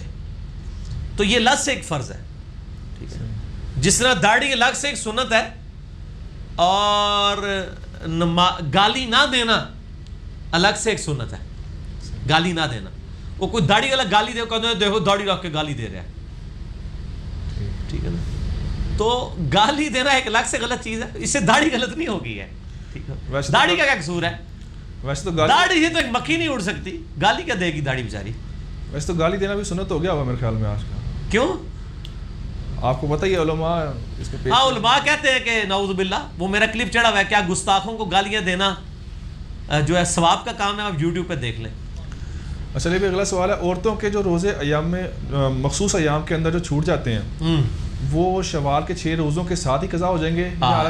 چوپڑیاں نالے 2 یہ کتنے لوگ سوال کرتے ہیں جی وہ شوال کے 6 روزے رکھنے ہیں تو عورتوں کے بھی 6-7 چھوٹے ہوتے ہیں تو شوال میں ہی وہ ایک ہی میں 2 کی نیت ہو جائے. ٹھیک ہے جی. یہ تو سر انجی ہے کہ 6 لاکھ جمع 6 لاکھ برابر ہے 12 لاکھ. ٹھیک ہے. تسی کو نہیں 6 لاکھ ہی 12 لاکھ برابر ہو گیا. یعنی آپ ادھار لیں اور میں آپ کو رمضان میں چونکہ 70 گنا بڑھ جاتا ہے لہٰذا میں 70 لاکھ لیا سی, لو لاکھ روپیہ 70 گنا ہو گیا. اس طرح تو نہیں. یا جی وہ خانہ کعبہ میں جو ہے وہ 10,000 نمازوں کا ثواب ہے تو مجھے آپ 10,000 نمازیں پڑھنے کی ضرورت نہیں ہے. ثواب اور چیز ہے. شوال کے 6 روزے الگ سے ہیں. صحیح مسلم میں حدیث ہے, ابو داؤد میں ہے, ترمذی میں ہے, نسائی میں ہے, ابن ماجہ میں ہے. بخاری کو چھوڑ کے 5 کتابوں میں کتب ستہ کی حدیث ہے. جس نے شوال کے 6 روزے رکھے رمضان کے روزے رکھنے کے بعد گویا ایسا ہے کہ اس نے پورے سال کے روزے رکھے. یہ کتنی بڑی فضیلت ہے. اور اس میں جو کہتے ہیں جی ایک روزہ عید کے فوراً بعد رکھ لیں باقی پورے مہینے میں جب مرضی رکھ لیں, نہیں, پورے شوال میں جب مرضی رکھیں. چاہے آخری 6 دن رکھ لیں جا کے, چاہے درمیان کے 6 دن رکھ لیں, چاہے اکٹھے رکھیں, چاہے توڑ کے رکھیں, جس طرح مرضی رکھیں. شوال کے اندر 6 روزے پورے کر لیں, موجہ ہی موجہ. دوسری طرف بخاری مسلم میں حدیث ہے نبی علیہ السلام مہینے میں 3 روزے رکھتے تھے ایام 20 کے, 13, 14, 15 چاند کی. اور ابو داؤد میں حدیث ہے کہ جو ایام 20 کے روزے رکھے اس کو ہمیشہ کے روزوں کا ثواب ملے گا. تو سر یہ مہینے میں 3 اور سال میں کتنے ہوئے؟ 12, 36 روزے رکھ کے سال کے روزے, اور یہاں پہ صرف 6 روزے رکھ کے. ٹھیک ہو گیا. تو یہ میرے شوال کے 6 روزوں میں نے یہ میتھمیٹکلی ثابت کیا یہ 6 کیوں برابر ہو جاتے ہیں 360 کے. ٹھیک ہو گیا. وہ آپ کلپ ہے میرا شوال کے 6 روزے کے اوپر آپ دیکھ لیں, شوال کے 6 روزوں کا بیان. تو وہ آپ کو کلپ میں نے یہ ساری چیزیں کھول کے نا احادیث بیان. اچھا قضا روزے جو ہیں وہ اگلے رمضان سے پہلے پورے کرنے ہوتے ہیں کیا ایسی بات کوئی صحیح ہے؟ ہاں یہ ہے. حضرت ابو ہریرہ کا فتویٰ ہے سنن کبریٰ البیہقی میں کہ اگلے رمضان سے پہلے پورے کرو. اور اس میں کوئی شرط نہیں. آپ گرمیوں کے روزے چھوٹے ہیں نا, آپ سردیوں میں بھی رکھ سکتے ہیں. گرمیوں والا 19 گھنٹے کا ہے, سردیوں کا 12 گھنٹے کا ہے. اور صحیح مسلم میں اما عائشہ کہتی ہیں کہ میں نبی علیہ السلام کی مشغولیت کی وجہ سے بعض اوقات اپنے رمضان کے روزوں کی قضا ہی نہیں دے پاتی تھی. بیوی اپنی خاوند کی مرضی کے بغیر روزہ نہیں رکھ سکتی. اس سے یہ بھی بات پتہ چلی کہ میاں بیوی دن کے وقت بھی ازدواجی تعلق قائم کر سکتے ہیں. تو حضرت عائشہ کہتی ہے میں حضور کی وجہ سے روزہ ہی نہیں رکھ پاتی تھی, مجھے کیا پتا کہ نبی علیہ السلام, اور میں بمشکل اگلے شعبان میں جا کے روزوں کی قضا دیتی تھی کیونکہ شعبان میں حضور علیہ السلام کا پورا مہینہ روزہ ہوتا تھا عموماً. تو اس کی کوئی قید نہیں ہے. اور اس میں یہ فتاوا ملتے ہیں صحابہ کے المصنف ابن ابی شیبہ میں اور سنن کبریٰ البیہقی میں کہ اگر کسی کے رمضان کے روزے چھوٹ گئے اور اگلا رمضان آ گیا تو اب وہ ایک روزے کے بدلے ایک فدیہ بھی دے اور ایک روزہ بھی رکھے. اس سے پہلے رکھتے تو صرف روزہ رکھے گا, اور اگر بیمار ہے رکھ ہی نہیں سکتا پھر تو فدیہ دے دے اگر دائمی مریض ہے. صحت مند ہونے کے باوجود اور بغیر شرعی عذر کے روزہ چھوڑنے والے انسان کا کفارہ کیا ہوگا؟ کفارہ کیا ہے؟ حرام کا مرتکب ہے. یہاں تو میرے بھائی لوگ نماز نہیں پڑھ رہے, کفارہ تو کچھ بھی نہیں ہے. کفارہ یہی ہے کہ روزے رکھے. صحیح مسلم میں 246 نمبر حدیث ہے کہ بندے کے کفر اور اسلام کے درمیان فرق نماز ہے. اب ایک بندہ کرے ایک بندہ نماز نہیں پڑھتا, اس کا کفارہ کیا ہے؟ نماز پڑھے. ہاں فقہ حنفی میں ایک باطل مسئلہ ہے کہ وہ مر گیا اگر تو ایک نماز کے بدلے ایک صدقہ فطر اور ایک روزے کے بدلے ایک صدقہ فطر. 60 سال کے صاحب لگا وہ لاکھوں روپے بنتا ہے. تو وہ کہتے ہیں آپ کریں کہ ایک دن کی کیلکولیشن کر لیں اور آپ مولوی کو وہ فدیہ دیں, وہ آپ کو واپس گفٹ کرے. آپ کہیں ہوں میرے پیو دے دوسرے دن دی نمازاں دے 5 فدیے اور پھر تو واپس کرے. اس طرح کر دے, پیو بخشوا لو, اماں بخشوا لو. جعلی مسئلہ, کوئی ثابت نہیں. ٹھیک ہو گیا. کسی قسم کا ٹیکہ لگوانے سے روزہ ٹوٹ جاتا ہے؟ ٹیکے کے بارے میں تو میں نے آپ کو بتایا نا, صحیح بخاری میں واضح عبداللہ بن عباس کا قول ہے کہ جسم میں کوئی چیز داخل کرنے سے روزہ ٹوٹتا ہے, نکالنے سے نہیں ٹوٹتا. اگر آپ خون دیتے ہیں کسی کو یا ڈرپ نکال لیتے ہیں, الا یہ کہ کمزوری ہو جائے تو روزہ نہیں ٹوٹے گا. لیکن اگر آپ جسم کے اندر کوئی چیز داخل کرتے ہیں, چاہے وہ نس میں داخل کریں, گوشت میں کریں, بہرحال وہ جسم کے اندر چیز جا رہی ہے. کچھ چیزوں کا استثناء آیا ہے صحیح بخاری میں. عبداللہ بن عباس اور عبداللہ بن مسعود کے اقوال آئے ہیں کہ تیل لگانے سے روزہ نہیں ٹوٹتا, سرما لگانے سے روزہ نہیں ٹوٹتا, ہنڈیا کا ذائقہ چکھنے سے, زبان پہ چکھ کے پھینک دیں, نہیں ٹوٹتا. تو ٹوتھ پیسٹ نہ کریں, اس کی ضرورت نہیں, مسواک کر لیں. ٹوتھ پیسٹ سے بھی ذائقہ آتا ہے نا منہ کے اندر. روزہ ٹوٹے گا تو نہیں, لیکن پسندیدہ نہیں. ٹھیک ہو گیا. اور انہیلر کے بتانے کہ وہ جو انہیلر کے بارے میں نے پھر اجتہاد کیا تھا کہ اگر ایک بندہ دائمی مریض بن چکا ہے تو اس میں اجتہادن یہ ہے کہ وہ یا تو اب 2 آپشن ہیں, شوگر اور انہیلر والا, اس پہ تو روزہ ہی نہیں ہے. دائمی مریض ہے, فدیہ دے دے. لیکن اگر وہ کہتا ہے نہیں یار میں صرف میرا سانس کا ہی مسئلہ ہے نا, اور تو مجھے کوئی ایشو نہیں, میں روزہ رکھ سکتا ہوں, تو میری خواہش ہے میں روزہ رکھوں, کبھی مجھے سانس پھنس جائے تو میں انہیلر سے کر لوں. تو ایسے شخص کے بارے میں اجتہاد کرتا ہوں کہ اگر وہ کسی روزے میں انہیلر یوز کرے تو احتیاطاً اس روزے کا ایک فدیہ بھی دے دے. باقی اللہ تعالیٰ ہو سکتا ہے اس کو دونوں چیزوں کا ثواب دے دے. توڑنے کا ہم حکم نہیں لگاتے, ٹھیک ہے نا, لیکن باقی کا بھی حکم نہیں لگا سکتے. ایک درمیانہ موقف ہے, اجتہادی مسئلہ. تو شوگر کا بھی آپ نے ذکر کیا نا, اس کا بھی بتا دیں. شوگر کا بھی یہ ہے کہ جو شوگر کا بندہ زیادہ دیر بھوکا پیاسا نہیں رہ سکتا, اس پہ روزے ہے ہی نہیں. انسولین تو میرے بھائی تو سر 1 گھنٹہ پہلے ساری کر لے.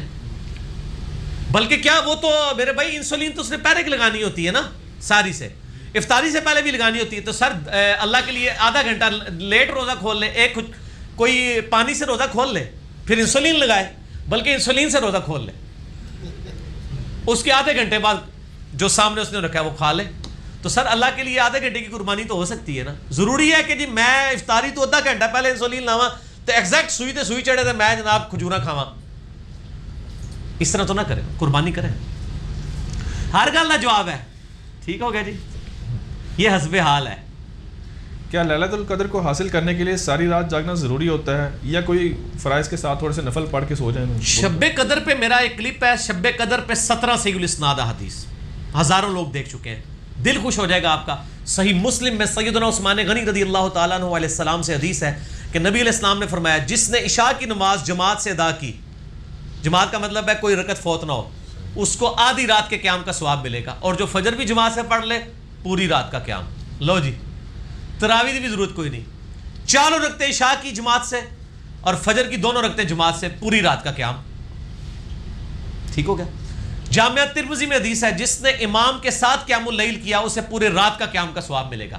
یعنی آپ تاک راتوں میں ساری تراویح امام کے ساتھ پڑھ لیں جماعت کے ساتھ, پوری رات کا قیام کا ثواب ہے. تو یہ پوری رات جاگنا ضروری نہیں ہے, آپ کی مرضی ہے, سو جائیں آخری پیر اٹھ کے کر لیں. پوری رات بھی جاگنا چاہتے ہیں تو جاگ سکتے ہیں. قیام کا آپ کو 2 نفل بھی پوری رات میں مل گئے نا, آپ کو شب قدر مل گئی. یہ نہیں ہے کہ شب قدر اس کو ملنی ہے جو جناب مغرب سے لے کے تو فجر کا وقت داخل ہونے تک دبا سٹ نفل پڑھے. نہیں, 2 نفل بھی اس رات میں آپ نے پڑھ لیا, آپ نے قیام پا لیا اس کا. اور بخاری و مسلم میں حدیث ہے, جس نے شب قدر کا قیام پا لیا, قیام کیا, اللہ تعالیٰ اس کے پچھلے سارے گناہ معاف کر دے انشاءاللہ. کیا روزے کے لیے شرعی پردہ فرض ہے؟ ایسی عورت جو لباس اپنی مرضی کا یا بے حیائی والا پہنتی ہو تو اس کے لیے اس کا روزہ کوئی فائدہ پہنچائے گا اس کو؟ یہ تو اسی طریقے سے ایک بندہ گانے سنتا ہے اور وہ کہتا ہے مجھے نماز فائدہ دے گی. نماز تو فائدہ دے گی, گانے سننا الگ سے ایک گناہ ہے. بے پردہ ہے ایک عورت تو یہ الگ سے ایک گناہ ہے, اس کی وجہ سے فرض ساقط نہیں ہوگا. فرض پورے کرے, انشاءاللہ ایک دن آئے گا کہ اس کی نیکیاں جو ہیں اس کو گناہ چھوڑنے پہ مجبور کر دیں گے انشاءاللہ. تو بالکل کسی کو ڈسکریج نہ کریں اس حوالے سے کہ یہ تو فلم ایکٹر ہے, اس کا کیا کام ہے روزے رکھے. وہ اس کا ایک غلط کام الگ سے ہے, نیکیاں اس کو علیحدہ سے کرنے دیں. صحابہ کرام سے زنا تک ثابت ہے یار, نعوذ باللہ, شراب پینا ثابت ہے. تو یہ تو نہیں ان کی باقی نیکیاں ساری خراب ہوگی. انسان تھے, انسان سے غلطی ہو سکتی ہے, اس میں کیا ہے. سحری کا وقت ختم ہوتے ہی کھانا روک دینا چاہیے یا کچھ تھوڑا سا اس میں گنجائش؟ اس پہ میرا کلپ ہے نا میرے بھائی, ساری اور افطاری کے احکام و مسائل. اس میں نے بتایا ابو داؤد میں ایک حدیث ہے کہ اگر کوئی شخص لیٹ اٹھتا ہے اور آخری پیر میں اٹھتا ہے ختم سحری سے 3-4 منٹ پہلے, تو اس دوران کھانا پینا جو شروع کرتا ہے اور ختم سحری ہو جاتی ہے, تو جو ہاتھ میں نبی علیہ السلام فرمایا پورا کر لے. یہ جو کہتے ہیں نا وہ اذانوں کے دوران, وہ اذانیں اس وقت ہوتی تھی ٹائم پہ. آج کل تو اذانوں پہ بھی کوئی اٹھے نا تو رج سکتا ہے, آج علی اذانہ نہیں پائی. یہ اسی طریقے سے ہے, بخاری مسلم میں حدیث ہے, جس نے طلوع آفتاب سے پہلے فجر کی 1 رکعت پا لی اس نے فجر پا لی, اور جس نے غروب آفتاب سے پہلے عصر کی 1 رکعت پا لی اس نے عصر پا لی. تو ختم سحری سے پہلے اگر آپ نے کھانا شروع کیا ہوا ہے پھر آپ کنٹینیو تھوڑا سا کر سکتے ہیں. اگر آپ اٹھے ہی بعد میں گھڑی کے مطابق پھر کوئی نہیں کر سکتے, روزہ چھوڑ دیں, وہ ایک روزے کی قضا بعد میں کریں. 8 پیرا رکھنا چاہتے ہیں تو رکھ لیں. 8 پیرا روزہ کوئی ضروری نہیں ہے, لوگ بڑے فخریہ بتاتے ہیں, نبی علیہ السلام نے اس کو ناپسند کیا. سحری کا کہا ہے کہ کھانے میں برکت ہے, بخاری مسلم میں, کھایا کرو. اگر کوئی شخص رکھ سکتا ہے 8 پیرا ضرور رکھیں, لیکن اس میں آسانی ہے کہ اگر آپ کو پتا ہے کہ میں 8 پیرا نہیں رکھ سکتا تو چھوڑ دیں, کوئی گناہ نہیں ہے, ایک روزہ بعد میں رکھ لیں. ٹھیک ہو گیا. غرباء اور مساکین کو زکوٰۃ کے پیسوں سے افطاری کروائی جا سکتی ہے؟ ہاں کروائیں, کیوں نہ کروائیں, بلکہ غرباء اور مساکین کو ہی زیادہ کرائیں. یہ آپ امیر لوگ امیروں کی دعوتیں کرتے رہتے ہیں, وہ بلا کے انہوں نے ککڑ کھوا رہے ہوتے ہیں, وہ بلا کے انہوں نے جناب مچھلیاں کھوا رہے ہوتے ہیں. غریبوں کو کھلائیں میرے بھائی. ہمیں کئی لوگوں نے کہا کہ یہاں پہ آپ افطاری کرواتے ہیں 60 70 80 بندوں کی, ہم سے پیسے لیں. ہم ان کو کہتے ہیں میرے بھائی آپ کے محلے میں وہ غریب نہیں ہے, آپ ان کو لے لیں. آج کا بھی انتظام کیا ہوا تھا, تو کل ہی ایک بندے نے کہا جی میری طرف سے کھلوا دیں. میں نے کہا آپ کے محلے میں میرے بھائی 5-6 ہزار روپیہ وہ کہہ رہے تھے دینا ہے افطاری. میں نے کہا آپ 5 سے 6 ہزار کے آم خریدیں اور آپ محلے میں بانٹیں. وہ تو لوگوں کو اول پانا ہے 5 ہزار دے آم بانٹیں, کتنے آئیں گے یار. آپ نے ایک ایک آم دینا ہے, آپ نے کسی کے گھر دینا 3-3 کلو آم گفٹ کریں یار, وہ پوری فیملی کے ساتھ بیٹھ کے کھائے تو صحیح نا جس طرح آپ کھاتے ہیں. تو سر آپ امیروں کو نہ افطاریاں کرائیں. اور مسجدوں میں بھی اتنا مال ضائع ہو رہا ہوتا ہے, سموسوں کی پیٹیاں آ رہی ہوتی ہیں, اس طرح نہ کریں, غریب لوگوں کو دیں. علی بھائی کوئی طریقہ بتائیں کہ رمضان میں 30 دن نماز پڑھنے والا بعد میں بھی نماز کا پابند ہو جائے؟ بڑا آسان طریقہ ہے, وہ روزہ کھولنے کے بعد 1 منٹ کے لیے موم بتی جلائے اور اپنا ہاتھ موم بتی پہ رکھے اور کہ یا اللہ منو پتہ ہے تو منو آگے سٹنا ہے مرنے تو بعد جے میں نماز نہ پڑھی تو میں ہوں پریکٹس شروع کر رہا ہوں, اے دیکھ میں 1 منٹ آگتے رکھ سکنا, تو رکھ لے گا وہ. تو میرے نا 1 منٹ کی پریکٹس شروع کرے, وہاں تو ہزاروں سال جلنا ہے, تو تاکہ پریکٹس شروع کر دیں. تو اس کو جب پتہ چلے گا کہ میں 1 منٹ کے لیے بھی نہیں رکھ سکتا, تو وہ پھر رمضان کے بعد بھی نماز شروع کر دے گا. میرا یوٹیوب پہ کلپ بھی ہے گناہوں سے بچنے کا طریقہ, اس میں نے یہ طریقہ بتایا ہوا ہے. اسی لاہور دا راہ نہیں دستے, کرایہ بھی دینے ہیں. فطرانہ غیر مسلم کو دینا کیسا ہے؟ نہیں, فطرانہ غیر مسلم کو نہ دیں. غیر مسلم کو آپ پہلی تو بات یہ ہے کہ اس کو صدقہ خیرات تو آپ دے سکتے ہیں الگ سے, لیکن کیا مسلمان غریب ختم ہو گئے ہیں کہ آپ غیر مسلموں کی طرف چل پڑیں؟ عموماً لوگ گھروں میں کام کرنے والیوں کو دیتے ہیں جو غیر مسلم ہیں, اور وہ بیسیکلی وہ سودی کام کر رہے ہوتے ہیں. وہ یہ چاہ رہے ہوتے ہیں اس کے عوض یہ ہماری زیادہ خدمت بھی کریں. تو اپنے کام کرنے والیوں کو دیتے وقت یہ ذہن میں رکھا کریں کہ آپ ان سے ایکسٹرا کوئی چیز ڈیمانڈ نہ پھر کریں, ورنہ تو آپ اس پیسے کا معاوضہ ڈیمانڈ کر رہے ہیں ان سے. تو غیر مسلموں کو آپ ویسے صدقہ اور خیرات دیں.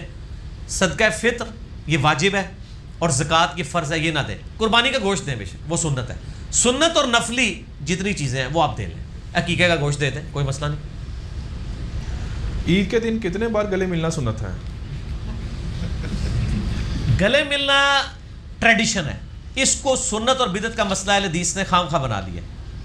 سنن کبریٰ البیہقی میں موجود ہے اور کتابوں میں کہ صحابہ کرام عید پہ جب ملتے تھے تو تقبل اللہ منی و منکا, اللہ تیرے بھی قبول کرے روزے, میرے بھی قبول کرے, یا تقبل اللہ منا و منکم, ہم سے بھی اور تم سے بھی قبول کرے, یہ کہہ دیتے تھے. گلے جتنی بار مرضی ملے جی, سب سے پہلے ان کو گلے ملے جڑے تانوں سب تو پیڑے لگتے ہیں, پھر منا کے تانوں کہ گلے مل دیو کہ نہیں, صلہ رحمی کریں. ٹھیک ہے نا, عید کے عید والے دن تو ملے نا. تو یہ ٹریڈیشن ہے, گلے ملیں. اچھا گلے ملنے کو تو سارے بدعت کہتے ہیں, عیدی کو کوئی بدعت نہیں کہتا. یہ کون سی سنت ہے؟ مولوی بھی کہے گا یہ جی وہ جو دولہا ہے نا اس کا وہ سیرا باندھنا ہے, یہ تو ثابت نہیں ہے. تو دولہا سے 5,000 روپیہ نکاح رجسٹرار کا اور مولوی کا 4 لائنیں پڑھنے کا یہ لینا ثابت ہے نہیں. تو یہ تو کدے نہیں کیا بدعت ہے, دونوں ہی جائز ہے, یہ ٹریڈیشنل ہے.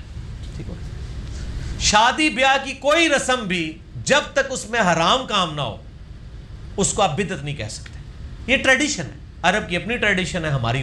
ہم جو کپڑے پہن رہے ہیں نبی علیہ السلام نے یہ کپڑے پہنے, ٹریڈیشنل چیز ہے. ٹریڈیشن کے اوپر کوئی فتویٰ نہیں لگتا. داڑھی کا باقاعدہ حکم ہے یا نبی علیہ الصلوۃ والسلام کی مشابہت کی وجہ سے؟ نہیں جی, باقاعدہ حکم قرآن میں ہے. سورہ نساء کی آیت نمبر 119 ہے. شیطان نے کہا تھا وَلَا آمُرَنَّهُمْ فَلَيُغَيِّرُنَّ خَلْقَ اللَّهِ, میں لوگوں کو ابھاروں گا کہ وہ تیری بنائی ہوئی تخلیق کو بدلیں گے. اب مرد کو اللہ نے داڑھی دی, عورت کو دی ہے نہیں. تو مرد جب اپنی تخلیق بدلتا ہے تو شیطان کے راستے پہ. مسئلہ 33 ہے میرا, داڑھی کے اوپر آپ دیکھ لیں. داڑھی فرض ہے, داڑھی کو سنت کہنا چھوڑ دیں. یہ بہت بڑا دھوکہ دیا ہے لوگوں نے. یہ تو اسی طریقے سے میں کہوں کہ فجر کی نماز پڑھنا سنت ہے, اسٹیٹمنٹ تو ٹھیک ہے, لیکن سر فجر کی نماز فرض ہے. فجر کے 2 فرض تو فرضیت ہے. آپ علیہ السلام بھی پڑھتے تھے اس لیے سنت بھی ہے. رمضان کا روزہ رکھنا سنت ہے, اسٹیٹمنٹ تو ٹھیک ہے, لیکن یہ تو نہیں میں کہوں گا رمضان کا روزہ رکھنا فرض ہے. سنت اس لیے کہ نبی علیہ السلام نے کیا.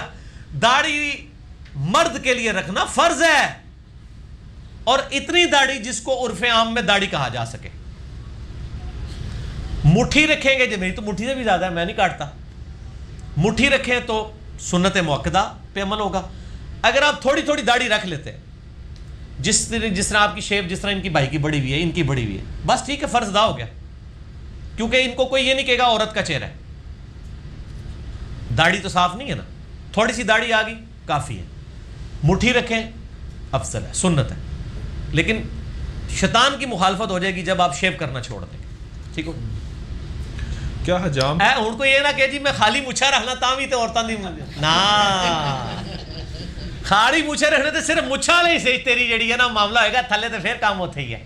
تھکی میں تے نال نال نسبے حال کراں گا.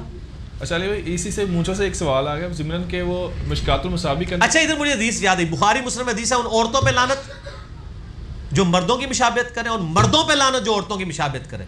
یہ مرد مشابہت کر رہے ہیں عورتوں کی, گلے میں ادھر کانوں میں بالیاں بھی ٹانگ کے اور بڑے عجیب و غریب بریسلیٹ اور پتہ نہیں کیا کچھ پہن پون کے. ٹھیک, مشکات المصابیح کے اندر ایک روایت موجود ہے جس میں ہے کہ جس نے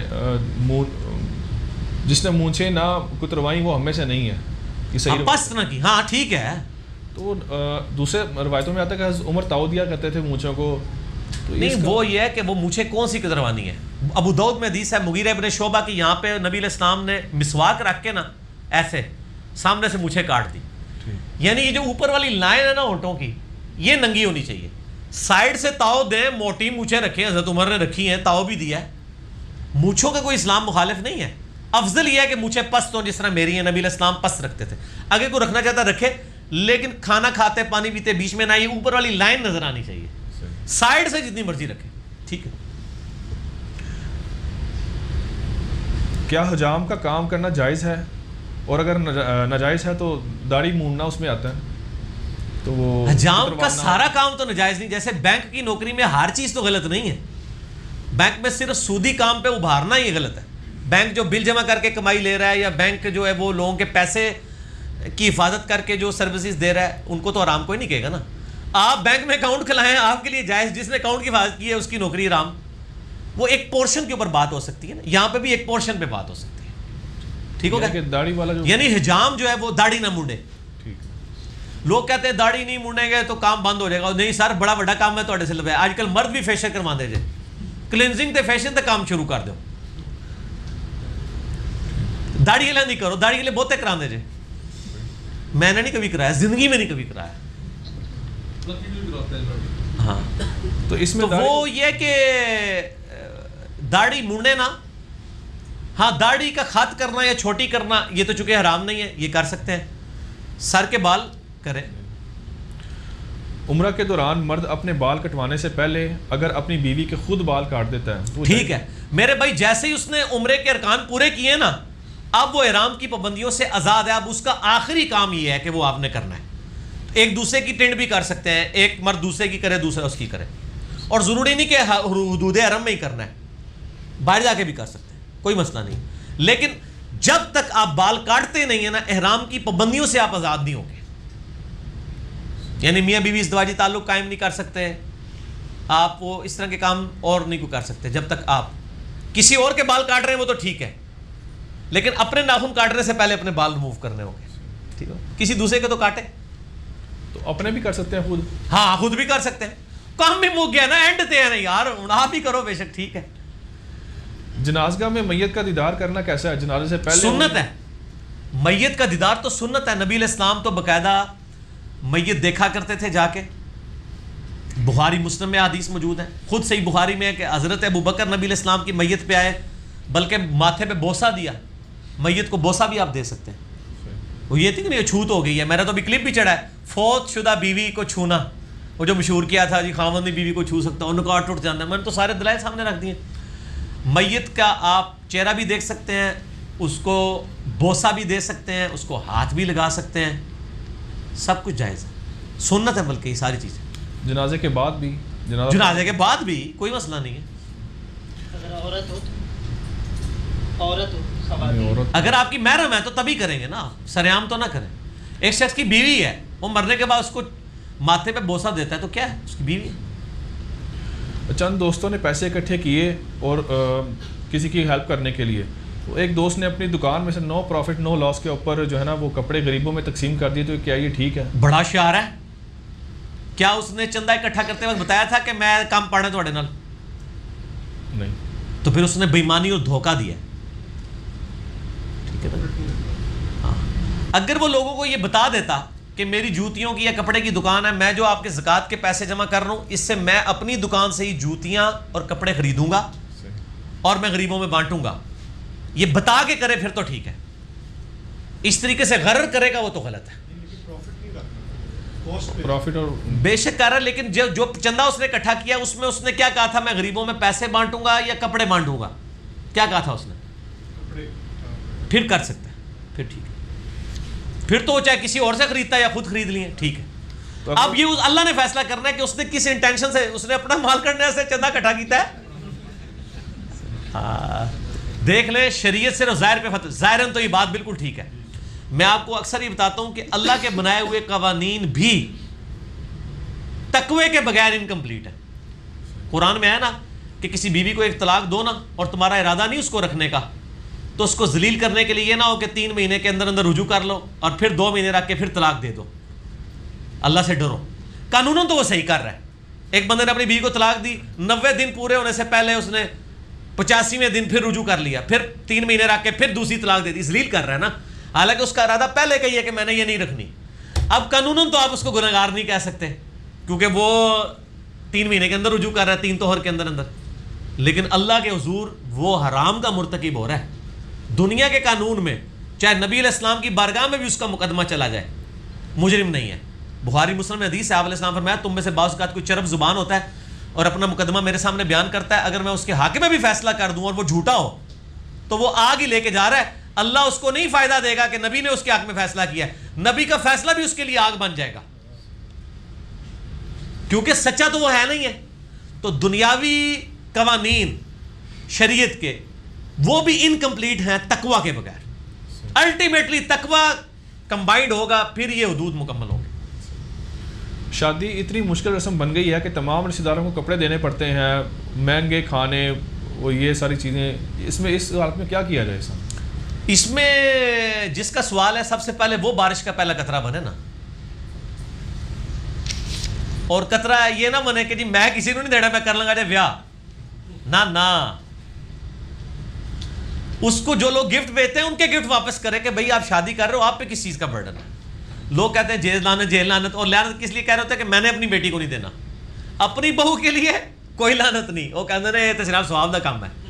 تو بارش کا پہلا قطرہ بننے کا بھی طریقہ سیکھے کہ کیا ہے. واقعی انہوں نے مشکل بنا دی ہے. یہ تو ساری چیزوں نے نکاح کے معاملات کو بہت مشکل کر دی. یہ ساری رسومات نہیں ہونی چاہیے. جائز ہیں, اگر کوئی افورڈ کر سکتا ہے ضرور کرے, لیکن ان چیزوں سے غریب لوگوں کو جتنی چادر ہے اتنا ہی پاؤں پھیلانا چاہیے نا. میں نے دیکھا ہے غریب لوگ ہیں, ہم لوگ یقین کریں اپنے رشتہ داروں کو شادی بیاہ پہ اتنی سلامیاں نہیں دیتے ہیں. میں نے ایک مزدور مستری لگایا ہوا تھا, تو وہ مجھے کہنے لگا کہ جی میں اس نے پوری مزدوری کر کے 25-30 ہزار روپے جوڑا. تو میں نے کہا کس لیے جوڑا؟ کہتا جی میں اپنی سالی نو نا سونے دا نا ایک چھوٹا جہا بنا کے دینا ہے. مارو میں اپنی سالی نو 1 روپیہ نہیں کدے دیتا. تو یہ بھی تو بڑا عجیب ہو رہا تھا. وہ پھر پاجیاں بھی ہوندیاں نے نا, لیا بھی ہوتا ہے دینا بھی ہوتا ہے. تو یہ ان مشکلات سے نکلنا چاہیے. حرام نہیں اس کو ہم کہہ سکتے, مشکلات سے نکلنا چاہیے. آج کل گاڑی بک کروانے کے لیے 6-8 ماہ پہلے رقم دی جاتی ہے. جب گاڑی مل جائے تو کمپنی والے پیش کی رقم کا سود گاڑی دینے کے بعد چیک کی شکل میں بیچتے ہیں گھر پہ. تو اس سود کی جو رقم ہوتی ہے چیک کی شکل میں آتی ہے, اس کو رکھ لینا چاہیے. ہاں رکھنا چاہیے, ضرور رکھیں, اس کو رکھیں.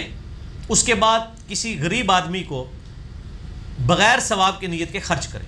کمپنی تو ویسے ہی یہ ظلم کر رہی ہے نا آپ کے ساتھ, آپ سے وہ ایڈوانس لے رہی ہے,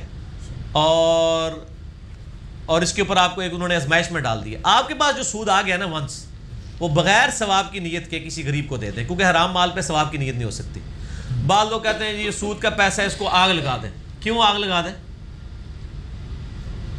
اس طرح کرنے سے آپ کیا بری ذمہ ہو جائیں گے؟ وہ آپ اس کی ایک ورتھ تو ہے نا, اس کو آپ یوٹیلائز کریں. جس طرح احمد دیدات صاحب نے عرب کے شیخوں کو کہا تھا کہ تمہارا کروڑوں کا سود بنتا ہے اور تم لوگ کہتے ہو ہم سود نہیں لیتے امریکن بینکوں میں, تو مجھے دے دو. میں ساؤتھ افریقہ میں اتنے غریب لوگ ہیں, میں ان کو مکان بنا کے دوں. کتنے کرسچنز ہیں تالیف قلب کے لیے, میں ان کو مسلمان کر سکتا ہوں. تو پیسے کو آگ تو نہیں لگانی نا. ایک چیز بن گئی ہے وہ ضائع تو نہیں کرنی نا. ہاں ثواب کی نیت اس پہ نہ کریں, اس کو پروموٹ نہ کریں, لیکن ونس ایک چیز آ چکی ہے تو پھر اس کو یوٹیلائز تو کرنا نا, آگ تو نہیں لگانی نا. ظاہر ہے وہ اللہ کی نعمت ہے, ضائع تو نہیں کرنی نا. اچھا یہ سوال ہے کہ بخاری شریف کی حدیث نمبر ہے 349.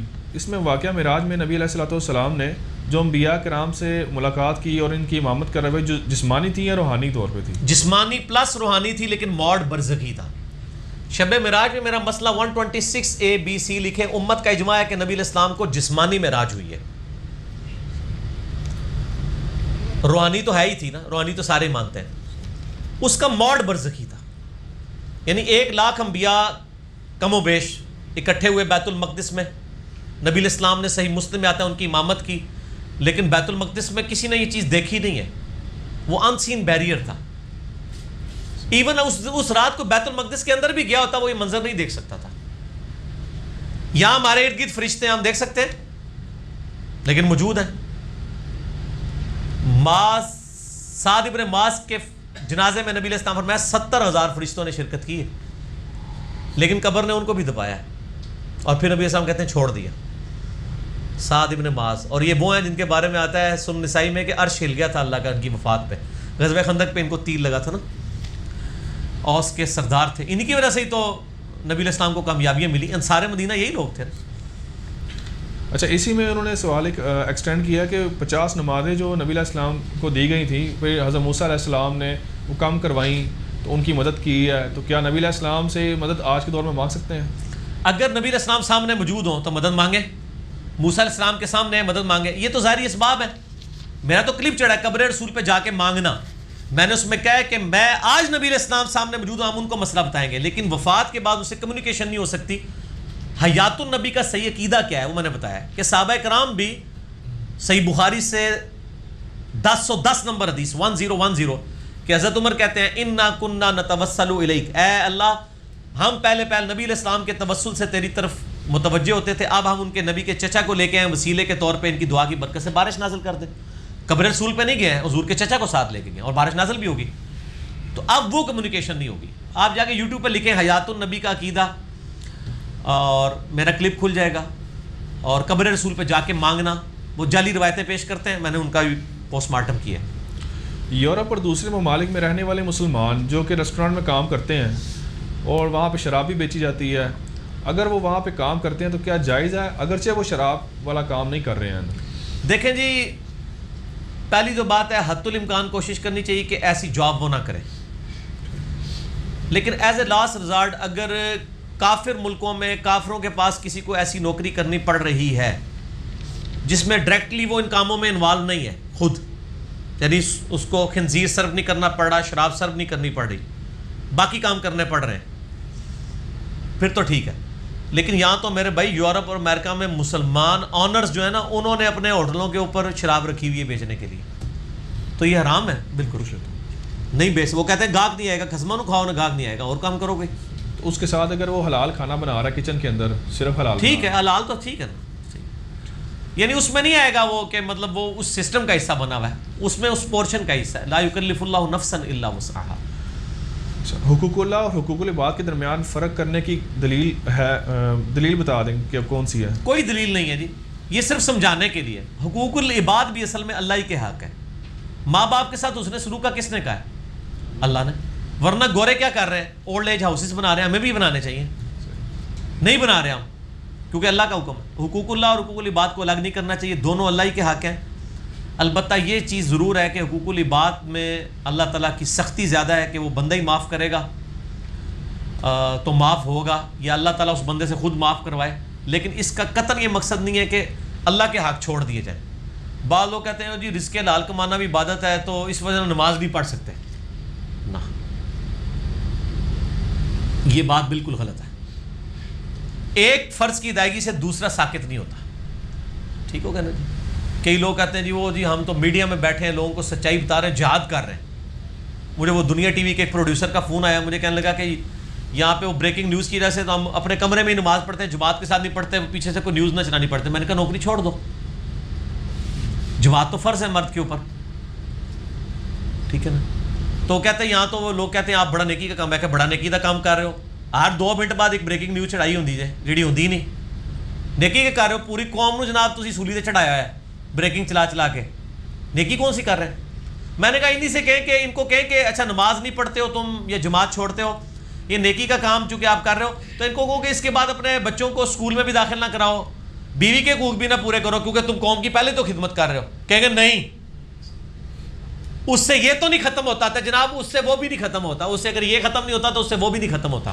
حسب حال۔ تو یہ تفریق کہاں سے آئی ہے علی بھائی؟ تفریق این جی اوز نے بنائی ہے، مولویوں نے بنا دی، ساروں نے مل مل کے بنائی ہے، پھر اینڈ رزلٹ یہ ہے کہ تفریق غلط ہے، بس دیٹس آل۔ آپ اکثر کہتے ہیں کہ قرآن کو ترجمے کے ساتھ پڑھنا چاہیے، لیکن آپ نے اپنی اکیڈمی میں قرآن سارے جو ہے بغیر ترجمے کے رکھے ہوئے ہیں۔ نہیں، یہ دو چیزیں آپ جو ہے نا وہ کمپیئر کیوں کر رہے ہیں؟ تسی پتہ کیا کر رہے ہو؟ 2 × 2 4 روٹیاں۔ ہم نے اس سے یہ کیسے ثابت ہو گیا کہ ہم نے کہا قرآن بغیر ترجمے کے پڑھیں؟ وہ اس لیے بغیر ترجمے کے رکھے ہوئے ہیں، پہلی بات یہ کہ ترجمے والا قرآن بہت موٹا ہوتا ہے، اتنے بڑے بڑے قرآن لوگوں کو پکڑانے پڑیں گے۔ دوسرا، ترجمے والا قرآن بعض کا لوگوں کو دینے سے ان کی توجہ بڑھ جاتی ہے، یعنی ترجمہ میں بھی بیان کر رہا ہوتا ہوں نا، وہ آگے آگے چلنا شروع کر دیتے ہیں، اور جو میں بات جو اس وقت کر رہا ہوتا ہوں نا اس سے وہ ڈی ٹریک ہو جاتے ہیں، یعنی ایک انٹرسٹنگ واقعہ چل رہا ہے، وہ کہیں گے میں آگے بھی پڑھا، اور جو اس دوران میں بات کر رہا ہوں گا وہ نہیں سنیں گے، بعد میں اینڈ میں پرچی لکھ کے سوال کر دیں گے، حالانکہ میں نے وہ بات کی بھی ہوگی۔ اس لیے جان بوجھ کے ہم جو لوگوں کے ہاتھ میں قرآن دیتے ہیں بغیر ترجمے والا، باقی کسی کو اینڈرائڈ فون ہے کھول کے دیکھ لیں ضرور، تو یہ قطعاً اس سے یہ مطلب نہیں ہے کہ وہ ہم اس کو، ہم تو سب سے زیادہ پروموٹ کرتے ہیں۔ فقہ کتنی ضروری ہے اسلام کے اندر؟ کیا سنت بغیر فقہ کے کمپلیٹ ہے؟ فقہ بہت ضروری ہے، لیکن فقہ ہونی چاہیے، فٹیک نہیں ہونی چاہیے۔ فقہ اور فٹیک میں فرق سمجھیں۔ بخاری میں حدیث ہے کہ اللہ تعالیٰ جس کے ساتھ یہ اللہ کی تائید سے ابھی جملہ ہے یہ فقہ اور فٹیک، اللہ تعالیٰ جس کے ساتھ بھلائی کا ارادہ فرماتا ہے، بخاری و مسلم کی حدیث ہے، اللہ تعالیٰ اسے دین کی فقہ سمجھ بوجھ عطا فرما دیتا ہے، ٹرو انڈرسٹینڈنگ. فقہ سے مراد فقہ حنفی نہیں ہے، دین کی سمجھ بوجھ ہے، جو معذرت کے ساتھ اس وقت ہمارے علماء میں جس کی انتہائی فقدان پایا جاتا ہے. چھوٹی چھوٹی چیزوں کے اوپر وہ فتوے لگا دیتے ہیں. فقہ بہت ضروری ہے، حدیث کی انڈرسٹینڈنگ، نبی علیہ السلام کے مزاج کو سمجھنا، چیزوں کی انٹینسٹی کو سمجھنا، ریشو پروپورشن کو سمجھنا. اب بعض لوگ ہیں ہر سال عمرے پہ جاتے ہیں، ان کے اپنے قریبی رشتہ داروں میں کئی بچیوں کی شادی نہیں ہو پا رہی خرچے کی وجہ سے، تو سر ہم کہیں گے آپ فقہ استعمال کریں تھوڑی، آپ کے ہزاروں عمرے ایک طرف ہیں اور اس بچی کی شادی ایک طرف ہے، آپ وہ کروائیں. لوگ مدرسوں میں پیسے دے کے خوش ہوتے ہیں. مجھے جب کوئی پوچھتا ہے کہ مصرف، میں کہتا ہوں کسی بھی غریب بچے کا اسکول کا خرچہ، کالج کا خرچہ اٹھا لو، اس سے بڑی اس دنیا میں کوئی نیکی نہیں ہے. انڈیا، پاکستان، بنگلہ دیش میں، غریب ملکوں میں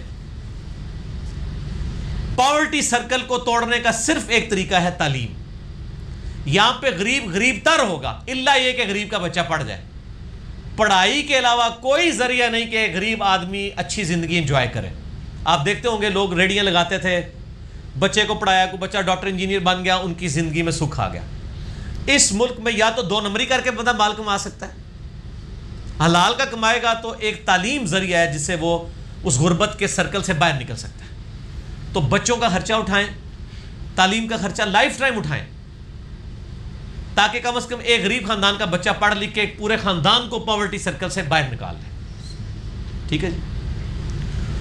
ایک بھائی نے سوال کیا کہ جو علماء دیوبند ہیں ان کے مطابق کسی بھی عالم کے بارے میں سوال نہیں اٹھا سکتے، اس میں کتنی سچائی ہے؟ نہیں، علماء دیوبند تو علماء کے بارے میں سوال کیا اٹھاتے ہیں، جواب دیتے ہیں. انہوں نے المحند مفند میں لکھا ہے کہ احمد صاحب بریلوی ان کی جماعت ایک شیطانی لشکر ہے جو ہم پہ حملہ آور ہو گیا. اور احمد صاحب بریلوی صاحب نے حسام الارمین میں لکھا ہے کہ علماء دیوبند اور ان کی جماعت کی گستاخان رسول واجب القتل ہیں اور ان کو قتل کرنے پہ اجماع ہے. میرا کلپ چڑھا ہوا ہے اس کے اوپر، بریلوی دیوبندی اہل حدیث جنگ ہے. یوٹیوب پہ آپ لکھیں بریلوی دیوبندی اہل حدیث جنگ، انجینئر مدلی مرزا. میرے آنے سے پہلے ہی جنگ ہے. انجینئر صاحب نے بتایا ہے کہ یہ جنگ کی اصل وجوہات کیا ہیں. اب یہ جنگ ہم نے ٹھنڈی کر دی ہے. کس طرح؟ وہ جو جنگ لڑ رہے تھے جن باتوں پہ اسی کیا یار تواڈے بابے نبی کچھ کیتے آ جاؤ، کہندے اچھا چلو چوپ ہی رہو، تو سارے ٹھنڈے پہ گئے. یہ جنگ ختم کروائی ہم نے. یہ جو جنگ ختم کروانے میں ہمارا بہت بڑا کردار ہے. تو یہ علماء کے بارے میں سوال نہیں، وہ کہتے ہیں ہمارے علماء پہ سوال نہ اٹھائیں، لیکن آج کل اٹھا رہے ہیں ماشاءاللہ. یہ تو امام حنیفہ پہ انہوں نے سوال اٹھا دیا. مفتی تقی عثمانی صاحب نے فتویٰ دیا ہے کہ جو جس عورت کا شوہر گم جائے، اس پہ امام حنیفہ کا فتویٰ صحیح نہیں ہے کہ 90 سال انتظار کرے. وہ کہتے ہیں امام مالک کا فتویٰ صحیح ہے کہ 4 سال تک انتظار کرے، پھر قاضی تنسیخ نکاح کر کے اس کو نئے نکاح کی اجازت دیتے. تو یہ تو امام حنیفہ پہ سوال اٹھا رہے ہیں مولانا تقی عثمانی صاحب. تو اب ماشاءاللہ یہ پرانے زمانے کی بات ہے. وہ کسی کو 15-20 سال پہلے انہوں نے ڈگری کی ہوگی، ان نئی ڈگریاں آ گئی ہیں. اچھا علی بھائی ایک سوال ہے، آپ نے ایک ویڈیو میں فرمایا کہ تصویر وہ جائز ہے جو کسی انسان کی نہ بنائی ہو، تو کیا جو کمپیوٹر میں گیمز ہوتی ہیں وہ ان کی اجازت ہوگی پھر؟ گیمز تو اس وقت تو میں سمجھتا ہوں لوگوں کے لیے ایک ٹائم برباد کرنے کا ذریعہ بنا ہوا ہے. تو اس میں جو گیمز میں کریکٹر انہوں نے بنائے ہوئے ہیں، یعنی کسی کرکٹر کی تصویر بنائی ہے جو اوریجنل وہ ہے وہ بگاڑ کے، وہ تو گیمیں غلط ہے. اگر جنرل کوئی بنائی ہوئی ہے تو ٹھیک ہے. تو شرط کے علاوہ سپورٹس اور ای سپورٹس کے سے پیسے کمانا، یعنی جو گیمز ہوتی ہیں ان کے ذریعے پیسے کمانا، کیسے کما رہے ہیں پیسے؟ مثلا الیکٹرانک کوائنز وغیرہ سیل کرتے ہیں. کیا کرتے ہیں پورا بتائیں نا. جیسا فٹ بال کے ٹورنامنٹس ہوتے ہیں اس میں انعامات ہوتے ہیں اور وہ پیسے بھی لیتے ہیں، رجسٹریشن فیس ہوتی ہے، اور باہر ایک بندہ بیٹھا ہے، ادھر بیٹھا ہے، آپس میں گیم کھیل رہے ہیں. کیا گیم کھیل رہے ہیں کہ کون جیتے گا؟ ہاں جی فٹ بال. تو سر وہ شرط ہی لگا رہے ہیں نا کہ سر یہ جیت گیا تو یہ ہو جائے گا، تو شرط ہے نا. اسی تو میں نے آپ سے پوچھا، منو بھی سمجھ آ رہی تھی. شرط تو آ گئی نا اس میں. باقی اس فٹ بال گراؤنڈ کے باہر کسی نے چنے کی ریڑھی لگائی ہوئی ہے اور وہ اس سے کما رہا ہے، ٹھیک ہے کمائے. ٹھیک ہے. تو ووٹ ڈالنا ضروری ہے؟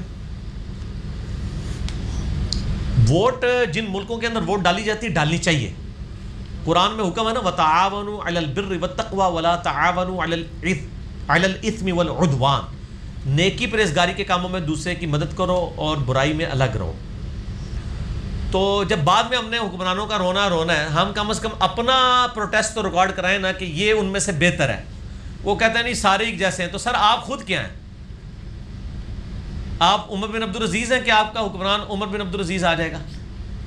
آپ بھی تو وہی کچھ ہے نا. آپ نے انہی میں تلاش کرنا نا. وہی آپ کی وہ جو جماعت ہے کسی زمانے میں کہتی تھی جمہوریت کفر ہے, اب ان کو کسی نے طوطے نے پٹی پڑھا دی کہ نہیں آپ بھی جماعت بنا لو, اب وہ کفر اسلام بن گیا. تو اس لیے ہم کہتے ہیں ان علماء کے بارے میں ہماری زبان نہ کھلوایا کریں یار. ان لوگوں کا تو دین بدل جاتا ہے وقت کے ساتھ. دین ڈیپینڈنٹ ہوتا ہے یعنی چندوں کے اوپر. ایک چیز کو کفر کہہ دیں گے پھر وہ اسلام کہہ دیں گے. کبھی جمہوریت کفر ہو جائے گی, کبھی جمہوریت اسلام ہو جائے گی. میرا موقف تو یہ ہے کہ میں ڈیموکریسی کو خلافت راشدہ کی ماڈرن فارم سمجھتا ہوں جس میں قرآن و سنت کے دائرے کے اندر قوانین طے کیے جائیں. جو قرارداد مقاصد میں بھی مولانا مودودی نے فرمایا تھا نا, آج اسلامک اسٹیٹ نے کلمہ پڑھ لیا ہے قرارداد مقاصد. ایک میرا یوٹیوب پہ کلپ ہے ڈاکٹر اسرار ورسز غامدی, وہ لاکھوں لوگ دیکھ چکے ہیں ماشاءاللہ.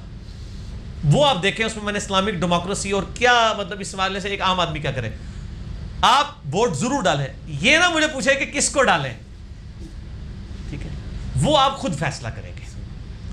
ہم کسی کے بارے میں اسپیسیفائی نہیں کرتے کہ آپ فلاں کو ڈالیں. آپ جو سمجھتے ہیں کہ جو ملک کی خدمت کرتا ہے, کر رہا ہے یا کرے گا, اس کو ڈالیں. تو باقی نیک پرہیزگار تو کوئی بھی نہیں ہے. اس وقت جتنی ہماری بڑی پارٹیاں یا چھوٹی پارٹیاں, سب کے جو لیڈرز ہیں ان کے سکینڈلز آپ کے سامنے ہیں. انہی میں سے آپ دیکھ لیں. یہ اسی طریقے سے سمجھیں زندگی موت کی کشمکش ہے.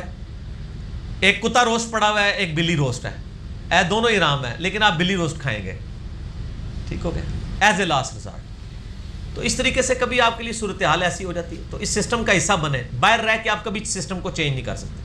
میں آپ کو چھوٹی سی مثال دیتا ہوں کہ جماعت اسلامی اگر آج پولیٹیکل دھارے میں نہ ہوتی تو جو اینٹی اسلامک چیزیں ہمارے ملک میں آتی ہیں, کبھی امریکہ کے وہ آ جاتے ہیں ایجنٹ ادھر, ان چیزوں کے خلاف مولوی سارے مل کے جو آواز اٹھاتے ہیں اس کا وہ وزن نہیں ہوتا جو جماعت اسلامی کا ہوتا ہے, کیونکہ وہ پولیٹیکل دھارے میں ہے, پبلک اکٹھی کر لیتے ہیں. تو آج اگر جماعت اسلامی باہر بیٹھی ہوتی تو اس طرح کے بلیک واٹرز کے اوپر, باقی ایشوز کے اوپر آواز تو نہ بلند ہوتی. میں کہتا ہوں fit in the system, not to oppose the system, fit in the system and change the system. System کا حصہ بن کے سسٹم میں چینج لائیں. اپوز کر کے تو میرے بھائی نہیں, اپوز کر کے تو صحابہ کے زمانے میں نہیں لوگوں نے کام کرنے دیا.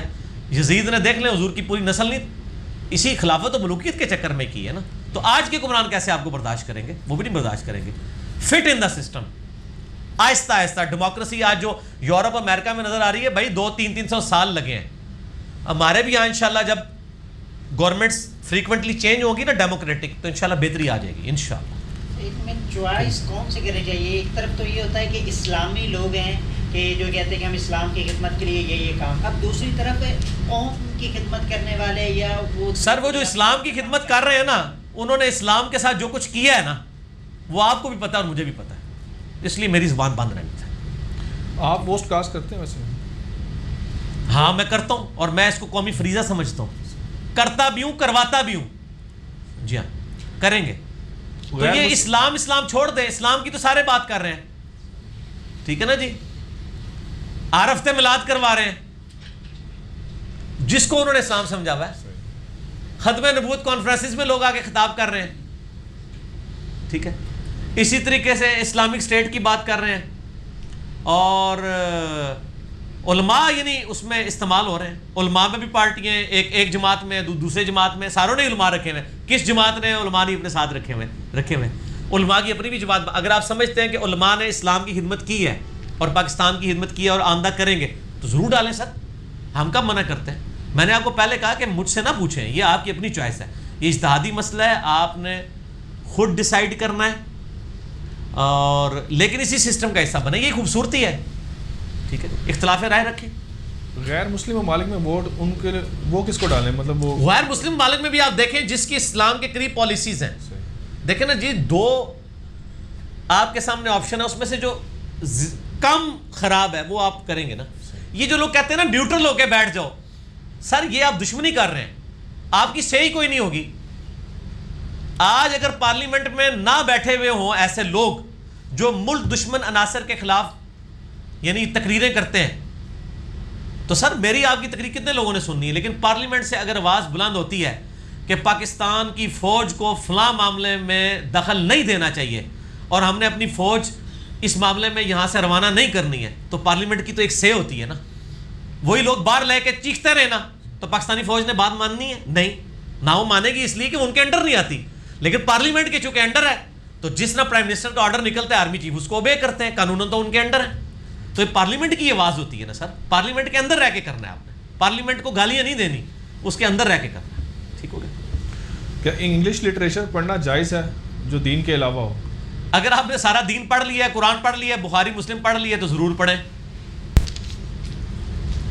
جائز ہے.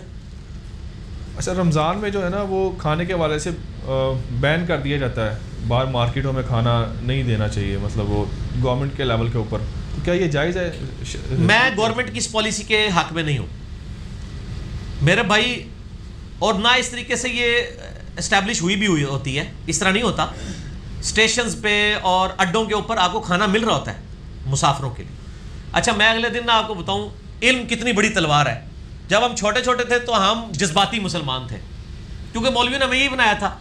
ہم کسی کو نہ روزے کی حالت میں نہ گاڑی میں بھی پانی پیتے ہوئے دیکھتے تھے، بڑا غصہ آتا سی، یار میں رکھا ہے نہیں رکھ سکتا. ابھی میں اگلے دن اسلام آباد گیا، سخت گرمی تھی، تو بڑی مشکل سے میں نے روزہ رکھا ہوا تھا. میرے بالکل سامنے والی سیٹ کے اوپر نا ایک بندہ ٹھنڈے پانی کی بوتل پی رہا تھا. مجھے ایک لمحے کے لیے بھی نا اس کے لیے دل میں قدورت نہیں آئی. میں نے کہا مسافر ہے پر پی سکتا ہے. لیکن وہ اگر میں پہلے والا مولوی والا مسلمان ہوتا نا تو میں انہوں کہنا ویسے یار تو سارے سامنے کیوں پی رہے ہیں، مسافر ہے. اصولاً مجھے نہیں روزہ رکھنا چاہیے تھا. بخاری مسلم میں حدیث ہے کہ سفر میں روزہ رکھنا کوئی زیادہ نیکی کا کام نہیں ہے. بخاری مسلم میں حدیث ہے کہ ایک شخص کے اوپر اتنے لوگوں نے سایہ کیا تھا اور نبی السلام نے کہا اس کو کیا ہوا ہے، کہ رسول اللہ اس نے روزہ رکھا ہے. تب باقی بیچارے روزے کی تکلیف باقی کاٹ رہے تھے. اور میں کوئی نیکی نہیں، لوگوں نے مصیبت ہی پایا روزہ رکھ کے انہیں. سفر میں روزہ رکھنا کوئی نیکی نہیں ہے. تو آج ہمیں کوئی تکلیف نہیں ہوتی، یقین کریں. تو گورنمنٹ کو چاہیے کہ کم از کم جو اڈے ہیں، اسٹیشنز ہیں، ان کے اوپر کوئی کھانے پینے کے اوپر پابندی نہ. آپ بدگمانی نہ کریں. ایک بندہ مریض ہے، مسافر ہے، یہ اس نے خود ڈیسائیڈ کرنا ہے. حکومت کا یہ کام نہیں ہے کہ ڈنڈے کے زور پہ کسی کو روزہ رکھوائے. میں غامدی صاحب کے ساتھ ہوں اس مسئلے میں. یہ آپ نے صرف ترغیب دلانی ہے. میں آپ کو ڈنڈے کے زور پہ کہوں گا کہ آپ اپنی بیوی کا خرچہ پورا کریں. وہ آپ کی بیوی ہے، اگر آپ اس کے ساتھ نہیں کر رہے، وہ نہیں رہنا چاہتی، آئے خلا کے لیے اپلائی کریں. لیکن اگر آپ کے ساتھ انہی حالات میں رہ رہی ہے، آپ کا اور اللہ کا معاملہ ہے، اللہ تعالیٰ جانے. اور آپ، میں آپ کو صرف ترغیب دلاؤں گا. نماز کے لیے بھی سیم ہوگا. نماز کے لیے بھی یہی ہے. مار کے تو نماز نہیں پڑھوائی جا سکتی. کیوں پڑھوائیں گے آپ نماز؟ ترغیب دلائیں. باقی اس میں کچھ باریکیاں ہیں. زکوٰۃ تو میرے بھائی حقوق العباد ہے نا، وہ تو حکومت نے اسٹیبلش کرنا ہے. زکوٰۃ اور نماز کو کمپیئر نہ کریں، وہ ایک انڈیویجول کا فعل ہے. زکوٰۃ جو ہے وہ اللہ کا حق ہے اس کے مال میں، اور اس سے حکومتی نظام چلنا ہے. زکوٰۃ از آفیشیل ٹیکس آف اسلام. اس کے بغیر تو آپ معاملات نہیں چلا سکتے.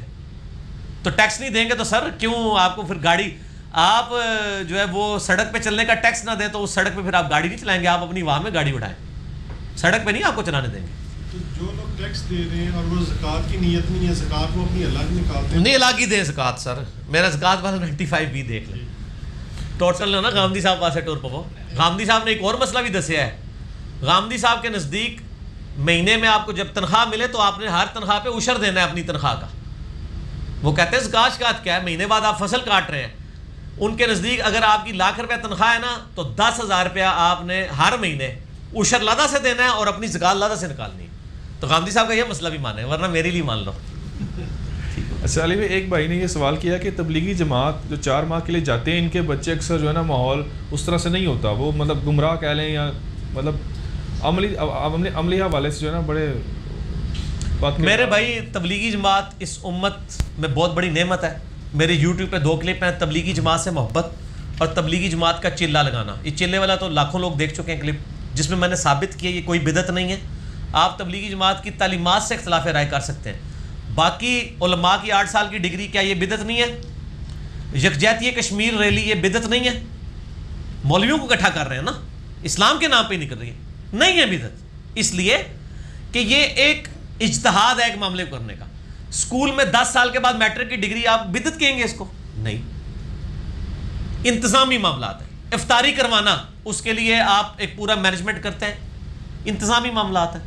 تیجا اسی طریقے سے یہ جو ہے وہ چلا لگانا, چلا یہ وہ مرنے کے اوپر نہیں, وہ تو بدعت ہے, یہ تبلیغی جماعت کا. تو انتظامی معاملات ہیں, سروزہ لگانا لگا. باقی بچے خراب ہوتے ہیں. پہلی بات ہے تبلیغی جماعت میں بچوں کو, چھوٹے بچوں کو وہ نہیں نکلنے دیتے بغیر اس کے بڑے بھائی کے. یہ بہت پہلے کی بات ہے, کچھ واقعات رپورٹ ہوئے تھے 10-20 سال پہلے, تو پابندی لگا دی تھی انہوں نے. ایسا نہیں ہوتا. باقی تو میرے بھائی اسکولوں میں بچے جا کے بھی فرار ہو رہے ہیں. تبلیغی جماعت کو صرف کیوں ہائی لائٹ کیا جاتا ہے؟ تبلیغی جماعت کی خیر, ہماری امت کے سارے علماء کی خیر کو جمع کریں نا, ایک پلڑے میں رکھیں. تبلیغی جماعت کا عشر عشیر بھی نہیں ہے. وہ اپنی جیب سے پیسہ لگا کے سر کراچی سے چل کے تو وہ علاقہ غیر میں جا کے تو دعوت و تبلیغ کر رہے ہیں. باقی مولوی آپ سے چندے بٹور کے بھی اپنے محلے والے کو نماز کے لیے نہیں بلا پا رہے. تبلیغی جماعت کے بارے میں کوئی نام بھی نہ لے جناب. اچھا بھائی یہ تو بات آپ کی ٹھیک ہے, لیکن اس میں ایک مسئلہ اور ہے نا کہ وہ کچھ حضرات جو نئے تبلیغ کر کے آئے ہوتے ہیں, 2-3 دن لگا کے آئے ہوتے ہیں, وہ پھر اتنے متشدد ہو جاتے ہیں کہ وہ پھر اپنے گھر والوں کو نہیں دیکھتے. سر وہ اس لیے نہیں دیکھتے ہیں کہ یہ اس معاشرے کا, یہ ایرینز کا ہمارا ایشو ہے. آریا انڈیا پاکستان کے لوگوں کا یہ ایشو ہے.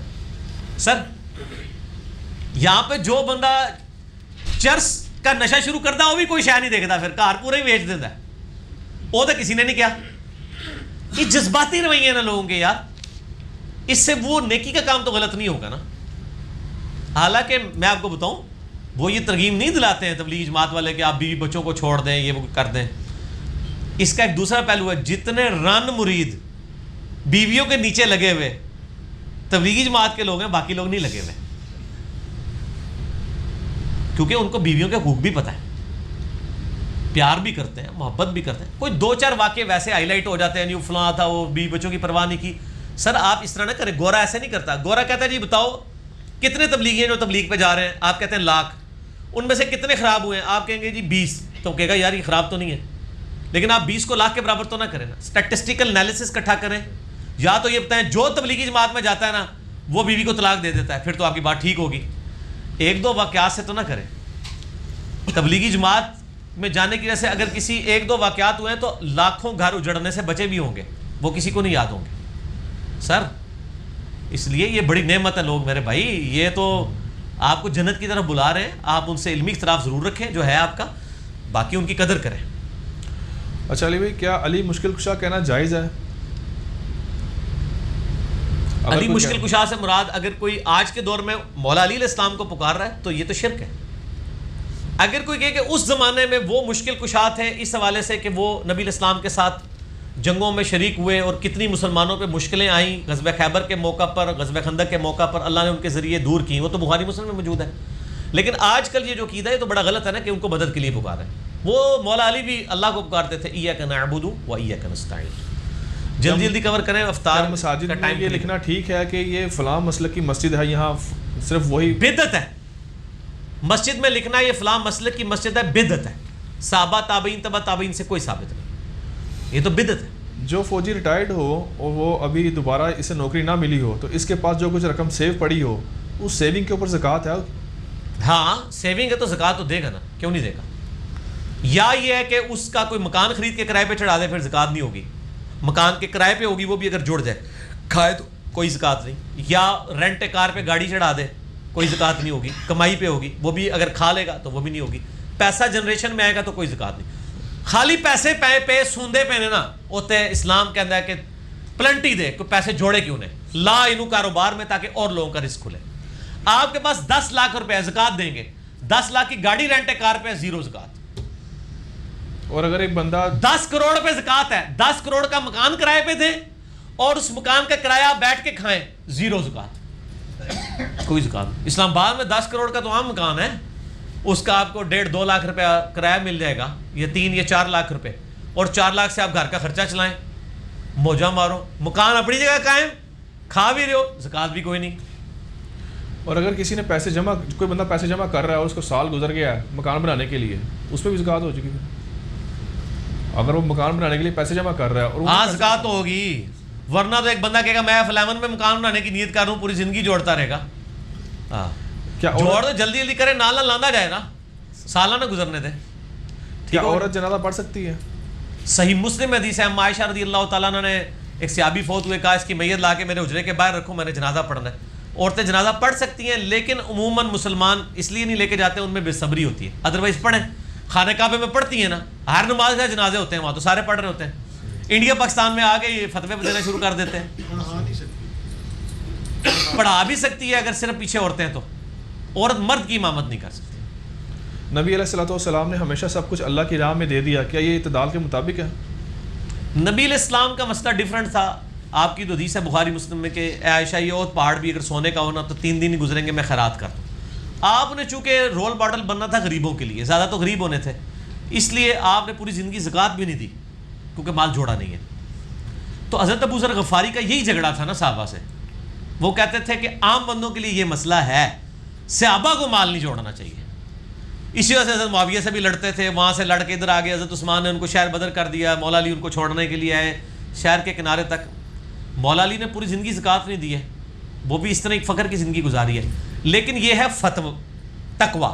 فتویٰ یہ ہے کہ مال آپ جوڑ سکتے ہیں, زکوٰۃ دیں تو پاک ہے. جمعے والے دن زوال کا کیا وقت ہے؟ وہ یہ ایک ضعیف روایت ہے کہ زوال کا وقت کوئی نہیں ہوتا ابو داؤد میں, وہ غلط ہے. زوال کا وقت ہوتا ہے وہی ہے جو عام دنوں میں بھی. قرآن میں اللہ اور اس کے رسول ہوتا کتنا ہے, 5 منٹ کا ہے, صرف سورہ درمیان میں آتا ہے بس. ہاں جی. قرآن میں اللہ اور اس کے رسولوں کی اطاعت کا ذکر ہے, کیا اور کیا بات کہ مسلمانوں نے اس میں سوال سمجھ نہیں آ رہا ہے. میں وہ لکھا ہوگا اماموں کی اطاعت کر رہے ہیں. ہاں جی. اماموں کی اطاعت کریں اللہ رسول کے انڈر, جو بخاری مسلم حدیث ہے. مولا علی علیہ السلام کہتے ہیں نبی علیہ السلام نے کہا اللہ کی اطاعت میں ہی مخلوق کی اطاعت ہے, اللہ کی نافرمانی میں کسی کی اطاعت نہیں. کیا رسول جو ہیں وہ کسی انسان کو جنت سے دوزخ میں اور دوزخ سے جنت میں لا سکتے ہیں؟ خود تو نہیں لا سکتے, لیکن اللہ کے اذن سے تو لائیں گے نا. شفاعت بالاذن سے نبی علیہ السلام بخاری مسلم میں آتا ہے. خود نہیں, دھونس کے ساتھ نہیں. شفاعت بالوجاہت نہیں ہوگی, بالاذن ہوگی. اگر انسان مر جائے تو کلمہ پڑھنا چاہیے, کیا کرنا چاہیے؟ کیا مطلب؟ کوئی انسان مر جائے تو اڑ کے کلمہ پڑھنا ہے؟ مر گیا بندہ, مرنے تو پہلے پڑھے نا. مردوں کو تلقین کی جائے موت کے وقت کہ وہ کلمہ پڑھیں, تلقین کی جائے اور وہ ان کے پاس کلمہ پڑھا جائے تاکہ وہ کلمہ ایک دفعہ پڑھ لیں, کیونکہ آخری کلام جس کا لا الہ الا اللہ ہوا وہ جنت میں جائے گا. قادری صاحب کا فالوور ہوگا نا, پڑھ کر. ہاں جی. گلے میں اور ہاتھ میں زنجیر پہننا کیسا ہے؟ حرام ہے مرد کے لیے. مسنون داڑھی اور فرض داڑھی میں کوئی فرق؟ فرض داڑھی تو اتنی ہے کہ شیو کرنا چھوڑ دیں, چھوٹی چھوٹی داڑھی رکھ لیں, اور مسنون یہ ہے کہ کم از کم مٹھی ہو. ٹھیک ہے, پورے ہو.